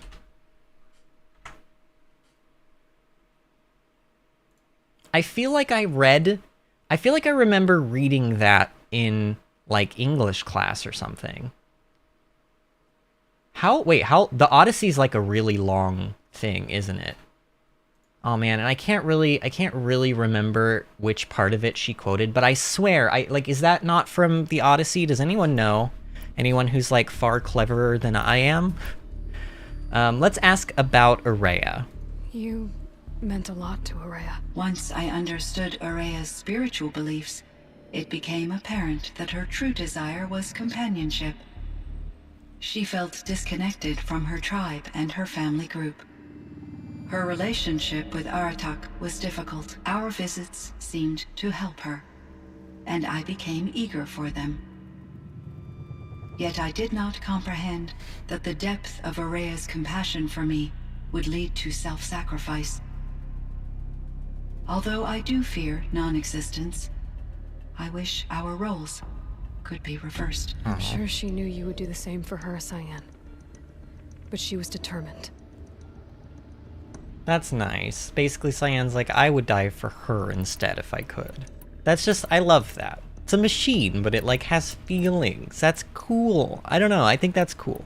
Aratak. How is Aratak doing? He is in great emotional distress. I believe he finds it difficult to communicate it. No surprise there. I will do what I can to help. By sharing our experiences of Ourea, perhaps he and I will help each other. I believe this will lead to catharsis, a process I am eager to experience. Oh, so you want to be friends with Aratak now. That's nice. Hopefully Aratak will... You know, some people, like, you know, if they have a way to hear the voice of an old loved one, some people will latch onto it to like an unhealthy degree and like listen to it over and over and over and over again. And then some people will kind of be in the middle, will, you know, they'll listen to it every once in a while and reminisce, but ultimately have like a healthy relationship with it. And then some people will do the opposite. And this is maybe not, I don't want to say this is unhealthy, but they'll hate hearing the voice of their loved one through recording or otherwise, or pictures, to the point where they will distance themselves from it entirely and never, because they don't want to like bring up the past and like tear open old wounds and everything. And but then also that like that's part of the grieving process, you know, like being able to remember your loved ones and like, you know, still move on with your life in a healthy way. So I hope that he comes back to have thoughts or chats with Cyan. I think it would be good for both of them. All right, let's see what other questions we can ask. Oh, look at all this. Okay, so let's ask about Yellowstone, because apparently, like, it took me forever to figure out where the heck we were. So in the old world, this land was called Yellowstone. Yes, it was a designated nature preserve for 156 years. Like a hunting ground? No, the opposite. Local wildlife could flourish here, even as it faced extinction elsewhere. Unfortunately, the sensitivity of the Firebreak project required the total closure of Yellowstone facilities. From my readings and Ourea's descriptions, it seems the area has since undergone a drastic drop in year-long temperatures. A lot has changed in the world, Cyan. Yeah, I would say it's definitely undergone some temperature changes since it was Yellowstone Park. And let's ask about AIs. Were there many artificial intelligences like you in the old world? They could just make you? Yes, in many forms, from simple personal assistants to industrial monitoring stations to military-grade conflict planners. And there were legislative and enforcement bodies to apply limits on our self-actualization. In order for my processing to be flexible enough to handle my duties, my creators found it necessary to exceed those limits. As a result, my intellectual and emotional capabilities were kept secret. Seems strange to create life, then impose limits on it. Human societies and machine programming are both built upon sets of rules, Aloy. Yep. I mean, we have to, like, you know, bend to the laws of physics, so, you know. But, you know, in this case, it's so interesting to know that, like, these AIs, like Cyan and obviously Gaia, they were the most advanced AIs because there were so many laws on what you could do with AIs. And honestly, I get it. I get both sides of that story. Like, I would love to see how far AI technology can go, and I think it would just be really cool to see this kind of a thing, and it could advance the human race, like, beyond anyone's imagination. However, it could also be used for evil, and could also be used for the ultimate downfall of the Earth, and that makes me feel like maybe there should be limits on it, but, you know, it is what it is. I mean, you have to, like, argue, like, do we want to see how far humans can take our imaginations, which may result in our own demise, or do we want to limit ourselves and limit our capabilities and stick with what is safe and what we know, but then never go past that? Like, are we okay with where we are? And I think the answer is, like, the human race in general, no one person gets to decide that, and it seems like the general human race, or the majority, whether we want to admit it or not, we want to see the human race progress. So I don't know, it's such a, God, existential crisis mode activated, you know what I mean? Like, we're never gonna know, because, like, all of us will be gone by the time, like, if the Earth is destroyed, unless a nuclear bomb goes off while we're all still alive, like, the people who are alive now are probably not even going to see what causes human race's downfall, if anything. I mean, we don't know. We just don't know. I mean, the human race could live on to be, like, another 3,000 or 4,000 years old, or later we could see the time that the sun explodes or implodes or whatever. Like, who knows? It's just mind-boggling to even think about it all, though. So let's maybe, like, move away from that before I, like, have a meltdown. Let's ask her about ask it about Ted Faro. Cyan, do you know the name Ted Faro? Are you referring to Theodore Faro, CEO of Faro Automated Systems? That's him. Mr. Faro was the benefactor of the entire Firebreak project. A benefactor? But he made machines. Robots. War robots. Correct. His corporation later transitioned into military applications. But before this pivot, Mr. Faro spearheaded initiatives that reversed the global decline. At one point, he was feted in the media as the man who saved the planet. Guessing they wound up regretting that one. Okay, so, Sean says, getting pretty philosophical for a video game. Yeah, I mean, that's why I love this video game, because all of these things that I'm talking about, I think about this stuff just on my own. You should seriously, ask my husband. He's probably sick and tired of me now. Like, when we're on drives to Disney World, like the 9-hour trip or whatever, I just basically fill like 4.5 hours of that of me just talking about stuff like this. Like, he's got to be sick of it by now, but that's, like, I'm so deeply interested in, like, the future of the human race and just all these kinds of crazy thoughts. And, like, you know, just, like, if you think about it, you know, even 60 years ago, there were some, like, indoor plumbing wasn't even really a thing, like, until, like, what, 60 to 80 years ago? Like, it wasn't, like, we didn't just even have toilets in most of our houses. Most people had to either go to an outhouse outside, or they had to go outside, or whatever, you know, or, like, in Shakespearean times, they were literally throwing human waste, like, outside their windows onto the streets below. And it really wasn't that long ago. Like, it really wasn't. Like, you know, 4 or 5 grandmothers could live to 100 years old, and then that would be that period of time, and this is now. Like, there's really not a whole lot in between, but it feels so far away because we only have limited lifespans. So you think about, like, what the world might be like based on what we know, like, how it was 300 years ago, and then try to look 300 years into the future, and it could be crazy looking. Like, I don't know, there's an episode of Doctor Who where, I mean, there's a lot of episodes of Doctor Who where they travel back in time, but then there's some where they take people from the past and show them the future.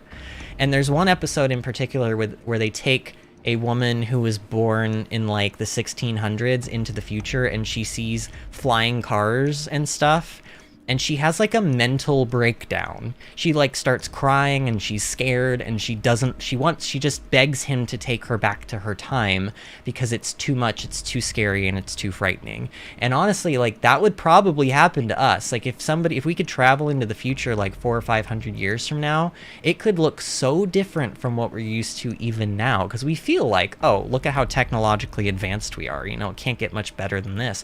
But it could, and it probably will, and it probably would scare us if we actually caught a glimpse of it. Just, again, I could talk for hours about this, but I'm going to stop myself so that I don't. And Elizabeth Sobek. Did you know her? Are you referring to the scientist. Dr. Sobek was a leader in her field, one of the greatest scientists of her age. My creator was influenced by her work, which in turn impacted my own development.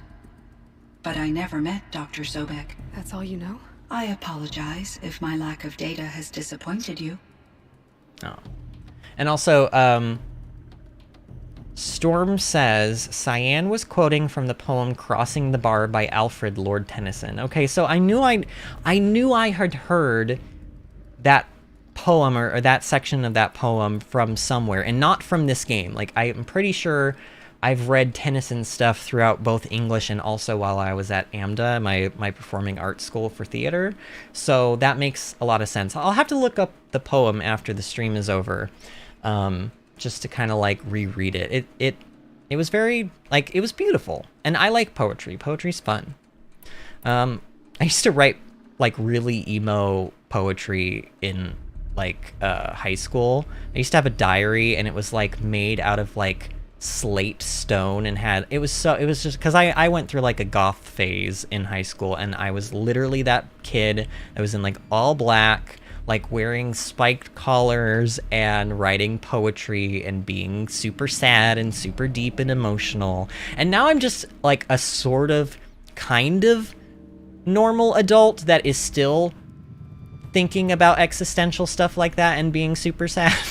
You know what I mean? Like, not a whole lot. I mean, a lot has changed, but, like, still at my core, I'm like that kid writing poetry on the inside.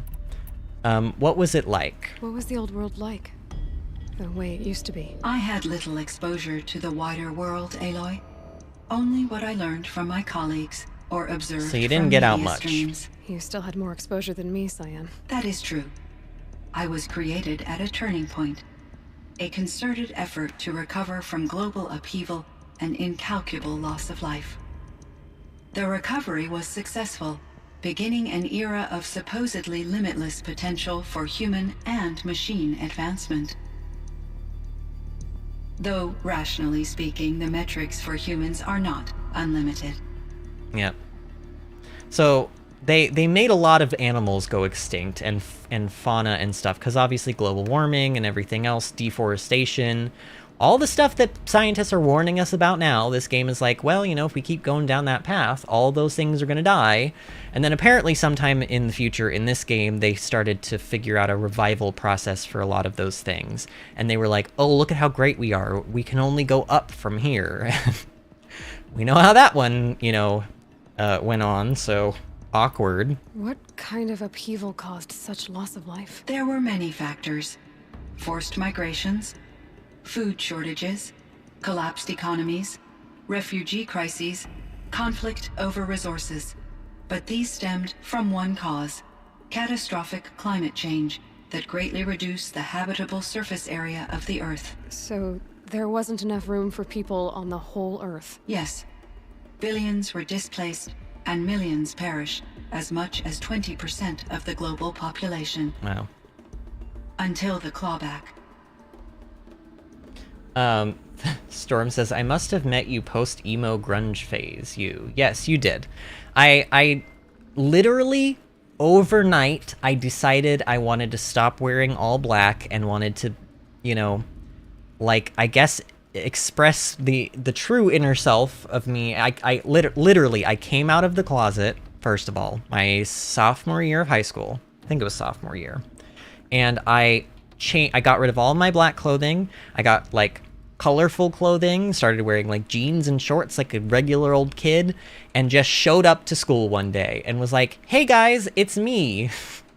Like, just dropped 2 big bombs on people all at one time. And then you probably met me, like, either that year or the year after, maybe in my junior year. But yeah, it's true. There are pictures to prove it, although none of you will ever see them. So things got better. For a little while, at least. Yes. These crises instigated many advances in automation, green robot technologies, and artificial intelligence. Firebreak was one of dozens of ecological restoration and disaster relief projects in North America alone. I would have liked to compare notes with other monitoring AIs, but I saw the relief of my colleagues, and I was proud we had succeeded. At least that was the data I had available to me over the next 2 decades. It seems my assessment was premature. All right, back. And, oh, we did it. We went through all of the options there. All right, now all we can say to her is farewell. I should get going. Aloy, there is one more matter. Aratak will come to me again, and I predict he will bring other Banuk. I have no desire to contradict their view of the world, their spirituality. Due to my uncertainty, I omitted a great deal from my conversations with Ourea. You're asking me if you should lie to them? Broadly, yes. Wow. Use your judgment. You've got to tell them the truth, or take it gently. I don't know, my brain kind of wants to use the, like, clever response here. Use your judgment, because I feel like Cyan has enough emotion in her to make a good decision. But also, do we want the Banuk knowing all of this kind of stuff? Like, maybe it... I don't know. I could say take it gently. I don't think I'm just going to straight up say you've got to tell them the truth. Disney says pics or it didn't happen. Well, I guess it didn't happen then. Oh yeah, you might have met me my senior year. Yeah, that would make sense. Because I was, like, I came out and everything in junior year and did all my switches. Or maybe it was sophomore year, and then definitely by senior year, I was, like, fully integrated into the new me. But, oh man, okay. Use my judgment. You've got to tell them the truth. Take it gently. Why is this so hard for me to answer? I feel like all of these could technically work. I think you've got to tell them the truth is the one I want to say the least. But, like, take it gently implies that I'm telling her, like, yeah, you do have to tell them the truth, but maybe take it slowly? You know what? I'm going to tell her to take her judgment, because she's smarter than me, presumably at this point, And, you know, maybe she has more data on how human beings react to this sort of thing, and, like, maybe... Oh, I don't know. Yeah, I'm gonna... Why is this so hard? Why is this is not... This shouldn't be, like, the hardest decision I've had to make in this game, and yet I'm taking the most time on it. Use your judgment, or take it gently. Judgment gently. You know what? I'm sticking with my gut here. I'm gonna say use your judgment. I trust your judgment, Cyan. You were cautious with Ourea. You had to be. You didn't know what had happened to the world. So, keep doing what you think is best. As long as you ditch the superstition eventually. As the Banuk believe I am a supernatural entity, I cannot predict how they will react. I sort of can. Answer what they do ask the best you can. The truth will come out. I see. I will follow your advice. Will you return and tell me about your experiences in this new world? I may be able to provide further insight. I'd like that, Cyan. I'll come back when I can. I should check on Aratak. When you wake. Cyan, I spoke with Anita, with Dr. Sandoval. She wanted me to ask you to do something. That's why I'm here. I am detecting significant anxiety in your speech patterns. Could you please give me more information? I'm a little bit in the dark, Cyan. Both of us are, I guess. I only have some idea of what's going on, and we need you to hibernate, to lie low until it's all blown over. It might be a very long time. Will you be here when I reboot, Dr. Chow? Will Dr. Sandoval? No, Cyan. I don't think so. There might not be anyone, at least not at first. Dr. Chow, I'm afraid. I don't want to be alone. I know, Cyan. I'm afraid too. But listen, we made you the way you are to do something very important. In order to do it, you had to be intelligent. So intelligent that emotional responses were inevitable. What you're feeling, the fear, it's a sign of your capabilities. And it means you're strong enough to overcome it. Remember that. You're strong. I know you can do this. Go to sleep. Wake up. And protect whoever's left. Will you try?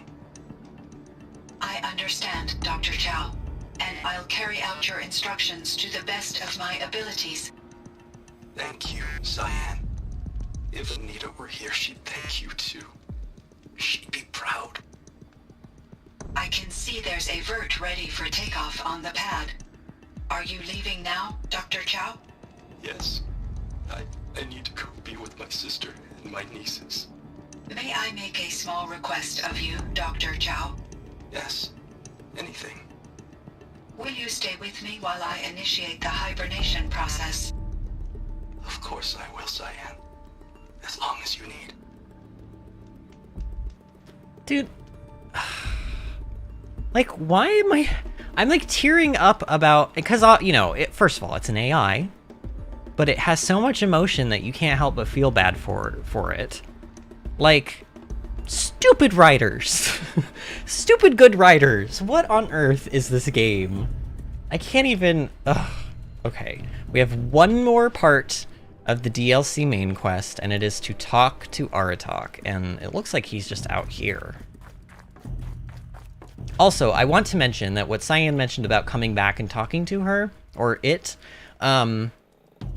as you do different things throughout the game, and I'm honestly not sure, I don't know if it's only main quest stuff or if some side quest stuff is in there too, but as you do more of the game, as you complete more of it, she will have insight, or it will have insight on more things, and more options will open up. So it sort of acts as a, like, extra little bit of lore sort of dispenser to the player, which I just think is really cool.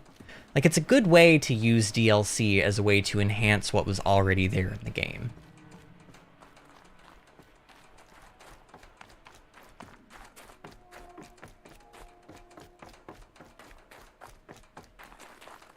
Oh, there he is.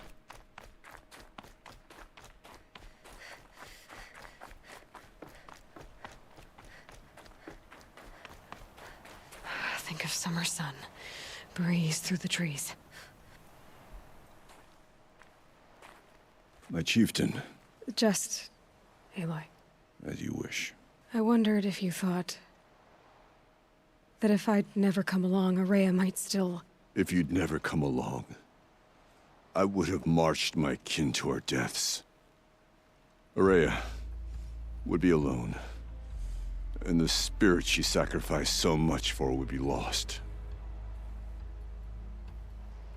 Either way, I would not have been able to protect her.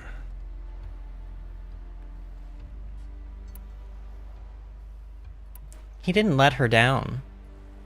She was proud of him. He fought until the very end. I mean, she also was willing to fight and look at everything she accomplished, but I think right now he needs consoling. So let's say you didn't let her down. You didn't let her down. You helped her do what she wanted. To find her destiny. If that's destiny, I wouldn't wish it on anyone. That's fair. But she was ready to face it. Only in the struggle against death do we find, even for a moment, the spark of life. Truly, Ourea found the spark. I'm proud of her. Though I grieve for her passing, at last I truly know who she was, and why the spirit was so important. For so long she told me, if only you could have heard it, brother. Now I understand. There's something else, isn't there? I can't stay here, Aratak. And where I'm going, the Warrak can't follow. Besides, it already had a chieftain before me. A strong one, I think. A wiser one, for the path we shared. The daemon is gone, but there's much to be done. You mean the new units that Cyan said escaped the cauldron? Yes, fire claws. Now Tuke has been tracking them from Song's Edge. I could help with those. I have no doubt. You're practically Banuk.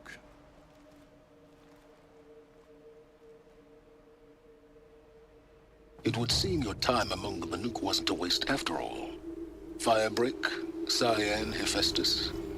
All very interesting. So, the signal that woke Hades woke Hephaestus too. And unleashed them on the world. As minds of their own. So it seems. Parts of Gaia given life. Aberrant life. Transformed from docile subordinate functions into rebellious intelligences beyond our understanding. Our current understanding, anyway. Whatever they are, they're still out there. And they both want you dead. Kind of mutual, that feeling. We haven't seen the last of Hephaestus, I'm certain of that. It's powerful, creative, and driven. It won't stop building new hunter-killers, which means that someday, we may have to stop it. We? Or whoever gets there first.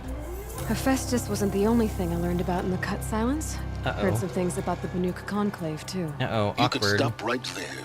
Is that what you told the hunters the Banuk sent after you? Before you opened fire? Oh no, Aloy. Eee. Only to you do I extend the courtesy of a warning. My past and my secrets are my own.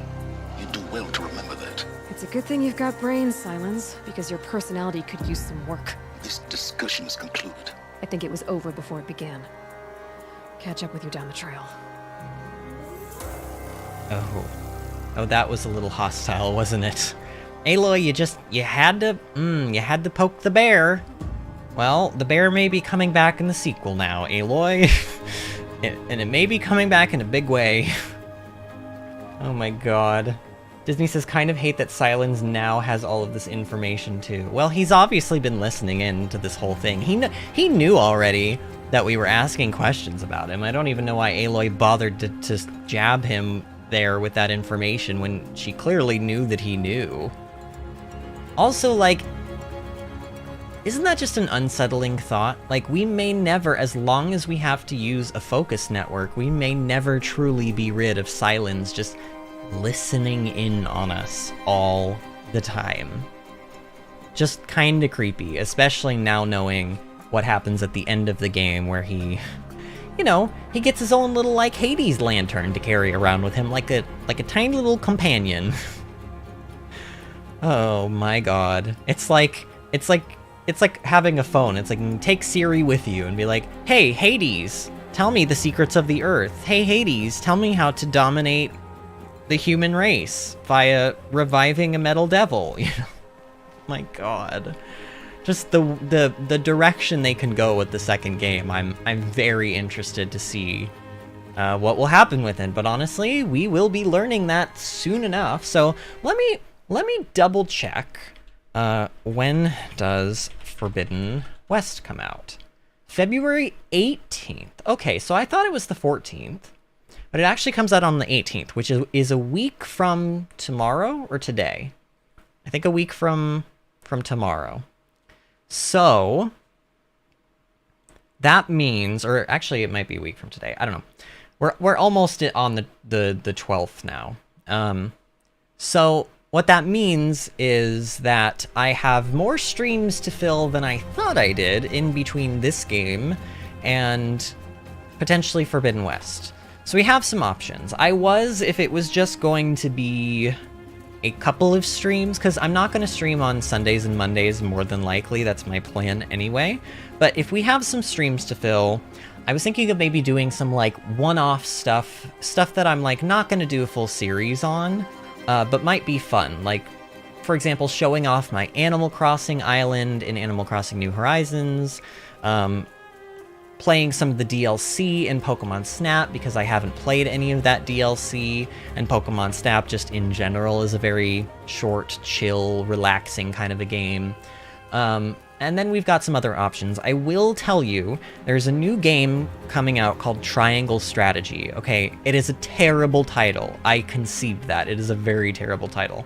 But it is an RPG game that is very akin to what Octopath Traveler is, made by the same company and the same people, and shares a lot of similar qualities with Octopath. And Octopath being one of my favorite games as well, I've known for a while that I really want to do Octopath on the channel. So at some point, probably after Forbidden West, my plan is like, I want to do Octopath, and then I want to do Triangle Strategy, depending on how well people like Octopath. If you guys hate Octopath, which is very unlikely, by the way, you probably will fall in love with it, then we will do Triangle Strategy, or we'll at least see how Triangle Strategy is. We'll play it because it'll be my first time experiencing it as well. But if you guys have any suggestions of maybe some shorter experiences we could do, like, I don't know, I've also got Donkey Kong Country Tropical Freeze, Donkey Kong Country Returns. I've got stuff that, like, I was gonna do a full series on Country Returns, and then that's when my channel, like, I just didn't go on with the channel. But honestly, like, those kinds of games, they could also be used as, like, a one-off. Like, maybe we do a couple of levels or something, or, like, a world at a time, you know, for a stream. Like, I don't know. Just let me know what you guys are thinking in terms of, like, what you want to see. If there's anything... Wait, hold on. Let me read chat here. Let's see. Disney says, Silence can have secrets, but Aloy can't. Eye roll. Sean says, could just go kill Silence. That'd fix that up right quick. And Disney says, yes, kill Silence. Yeah, we can't kill Silence, guys. You can't. It's not possible. We don't even know where he is right now. And, you know, if we kill him in this game, he can't be around for the sequel. And we know that can't be. It would create a paradox. So we can't do that. But yeah, I mean, what do you guys think about the streams going forward? Like, Sean, I'm interested to know what you have to say. And actually, Disney too, like, do you guys like turn-based RPGs? Have you ever played a turn-based RPG? I know that there are people out there that still haven't even played a turn-based RPG. Knowing that this turn-based RPG is particularly good with its story and is almost fully voice-acted as well. So we're not looking at, like it's a really good turn-based RPG, and it's exciting, and it's beautiful, and the music is literally probably the best soundtrack I've ever heard in any game, period. Like, I love the music in that game. It would be... I mean, we're doing Octopath. I'm, like... That's not the point. I'm just asking you, like, what you think about them ahead of time, because I do have other games that kind of fall into those same kinds of veins, so to speak, but... I don't know. I think maybe, because what is today? Is today Friday or Saturday? Okay, so today is Friday, so we would stream tomorrow, and then we would have Sunday and Monday off. So, I don't know. What do you guys think? Like, do you want to do an Animal Crossing stream tomorrow? Do you want to do Pokemon Snap stream tomorrow? Between those two games, if you had to pick one of the two, what would you prefer? Because this will tell me enough of, like, what kind of thumbnail and stuff I have to prepare for tomorrow. But just let me know real quick, like between those choices, what would you be more interested in seeing? The other thing that I want to play on the channel too is the Pokemon Legends Arceus, but that's like something I think I would prefer to do, like a full-blown, like, we'll play the game together and have a series on it kind of thing, but honestly, I'm not sure. I'm not really sure. Sean says he used to play Civilization, but it's been a while. So isn't Civilization more like a turn-based, not a turn-based, a real-time strategy game? More along the veins of like StarCraft or like Pikmin. I always thought that, because I remember playing Civilization when I was like real young, but I think you like build societies, right? And then the societies, like, you build armies and soldiers, and then they take over other civilizations and build and build and build. Like, that's the point of that one. Disney says Animal Crossing, bro. Right? Well, Disney seems to know what she wants. And Animal Crossing is super fun. And you know what? We don't even necessarily have to choose between one or the other. We could technically do both. It just makes creating a thumbnail a little complicated, and then I have to decide how to deal with that and how to deal with the tagging and stuff. But I'm totally up for doing more than one game in a night, because I don't know if I can fill a full stream with... I mean, I could definitely fill a full stream with Animal Crossing. Who knows? And it would definitely be more... Either one, like... Pokemon Snap would be more of like a kind of what you're used to seeing, like me playing and doing more playing than talking, although I know I talk a lot. But like Animal Crossing might be literally like, let's have fun and chat time, and then also play Animal Crossing on the side. You know what I mean? But I don't know. I think maybe for now we'll probably go with Animal Crossing, because Disney sounds like she's interested in it. But just know that if you're not interested in that, that we will be streaming Forbidden West, and I think, what is the 18th? Another Friday? Yeah, the 18th is another Friday. So, you know, we'll get at least 2 days of streaming Forbidden West, and then I have to figure out if I want to go against my own rules and stream on Sunday and Monday. But Sean says he'll try to catch the stream regardless if it's got a chance of drawing in new viewers. That's my vote. Yeah, I mean, and that's always something that I'm thinking about. Like, obviously, like, here's the thing. Forbidden West hasn't done nearly as well as Breath of the Wild. Breath of the Wild has, like, 3 times as many views on each video, and I was getting upwards of 6 new subscribers every time I did a stream of that game. So in theory, if I'm only going after what's best for the channel, I'd probably just do nothing but Breath of the Wild. But obviously we can't just do one game, and I want to play, you know, what I want to play, because I don't want to get sick of a game or anything like that. So I'm not going completely off. I mostly am approaching this from a what will be the most fun for me and what will be the most fun for people who do want to stick around and watch and support the channel. And then as we grow, you know, we'll see how people's opinions of stuff changes, and, you know, the channel can evolve. But oh, maybe one of your shorter streams could be playing with you, like Mario Kart races. Mario Kart could be fun. We did do like, what, 6 or 7 videos of Mario Kart before when it first came out, and I haven't done it since then, so that could be fun too. Let me think about it. I think I'm gonna lean towards Animal Crossing. Pokemon Snap would be really fun too, honestly. I love Pokemon Snap. It was really, really good. It was a short game, so not a whole lot of time investment, but what was there to play was very good. So we may do Pokemon Snap, like, you know, maybe on, like, Tuesday or something. I don't know. We'll figure it out, though. This is a lot of thinky time for Vinny, and probably not something I should burden you guys too much with. But I'm going to try to end it off here. This may be the last time we stream Horizon Zero Dawn for, like, at least the time being, and that sort of makes me sad. I don't know, maybe we could do another bonus stream of this game too and go around and do side quests or something we haven't done, but I kind of feel like since we finished the main story and we finished the DLC story, and it feels like there's not a whole lot of extra, like, juicy lore and bits that we're going to get out of it, I think, you know, let's put it to rest for now. All good things must come to an end, as sad as it is, so... for now, this is probably our last Horizon Zero Dawn stream, again, at least for a while, but we may come and revisit this game. But we will obviously be playing Forbidden West, like, in a week, so, you know, I don't think we should be too sad about that, because we've got an entire new game to explore, and you guys are going to get to explore it with me, which is exciting, because so far, all I've done are games that I've already played and beaten, and you guys are going to get to see raw, fresh, like, reactions to everything. And you'll get to experience them with me, so that'll be pretty fun. And just, again, I know I say this every stream, but I really do mean it. Like, it means so much to me that so many people, like, have come back time and again, like, the same people, and have just, like, there's many of you that have just stuck this entire series out because you were so enamored by the game, and I guess you enjoyed my commentary enough to, like, allow me to be the one to take you through the experience. So thank you for allowing me to do that. I know that, like, there are so many people that you could be watching. There's so many things that could be filling your time, but you've chosen to spend it with me, and I cannot tell you how, like, nice that feels. It really validates my choice to come back. It makes me feel like I've got... Like, I just want to keep going now. Like, I really feel like I'm in it for the long haul this time. Like, I just see a really bright future for the channel, and we're going to go places this time.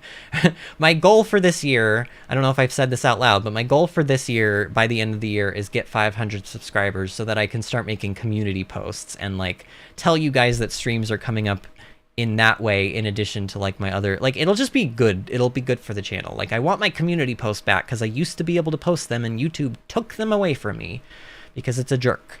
But anyway, I'm going to stop blabbing. Thank you again. This has been a wonderful stream and a wonderful game and a wonderful experience, and I will see you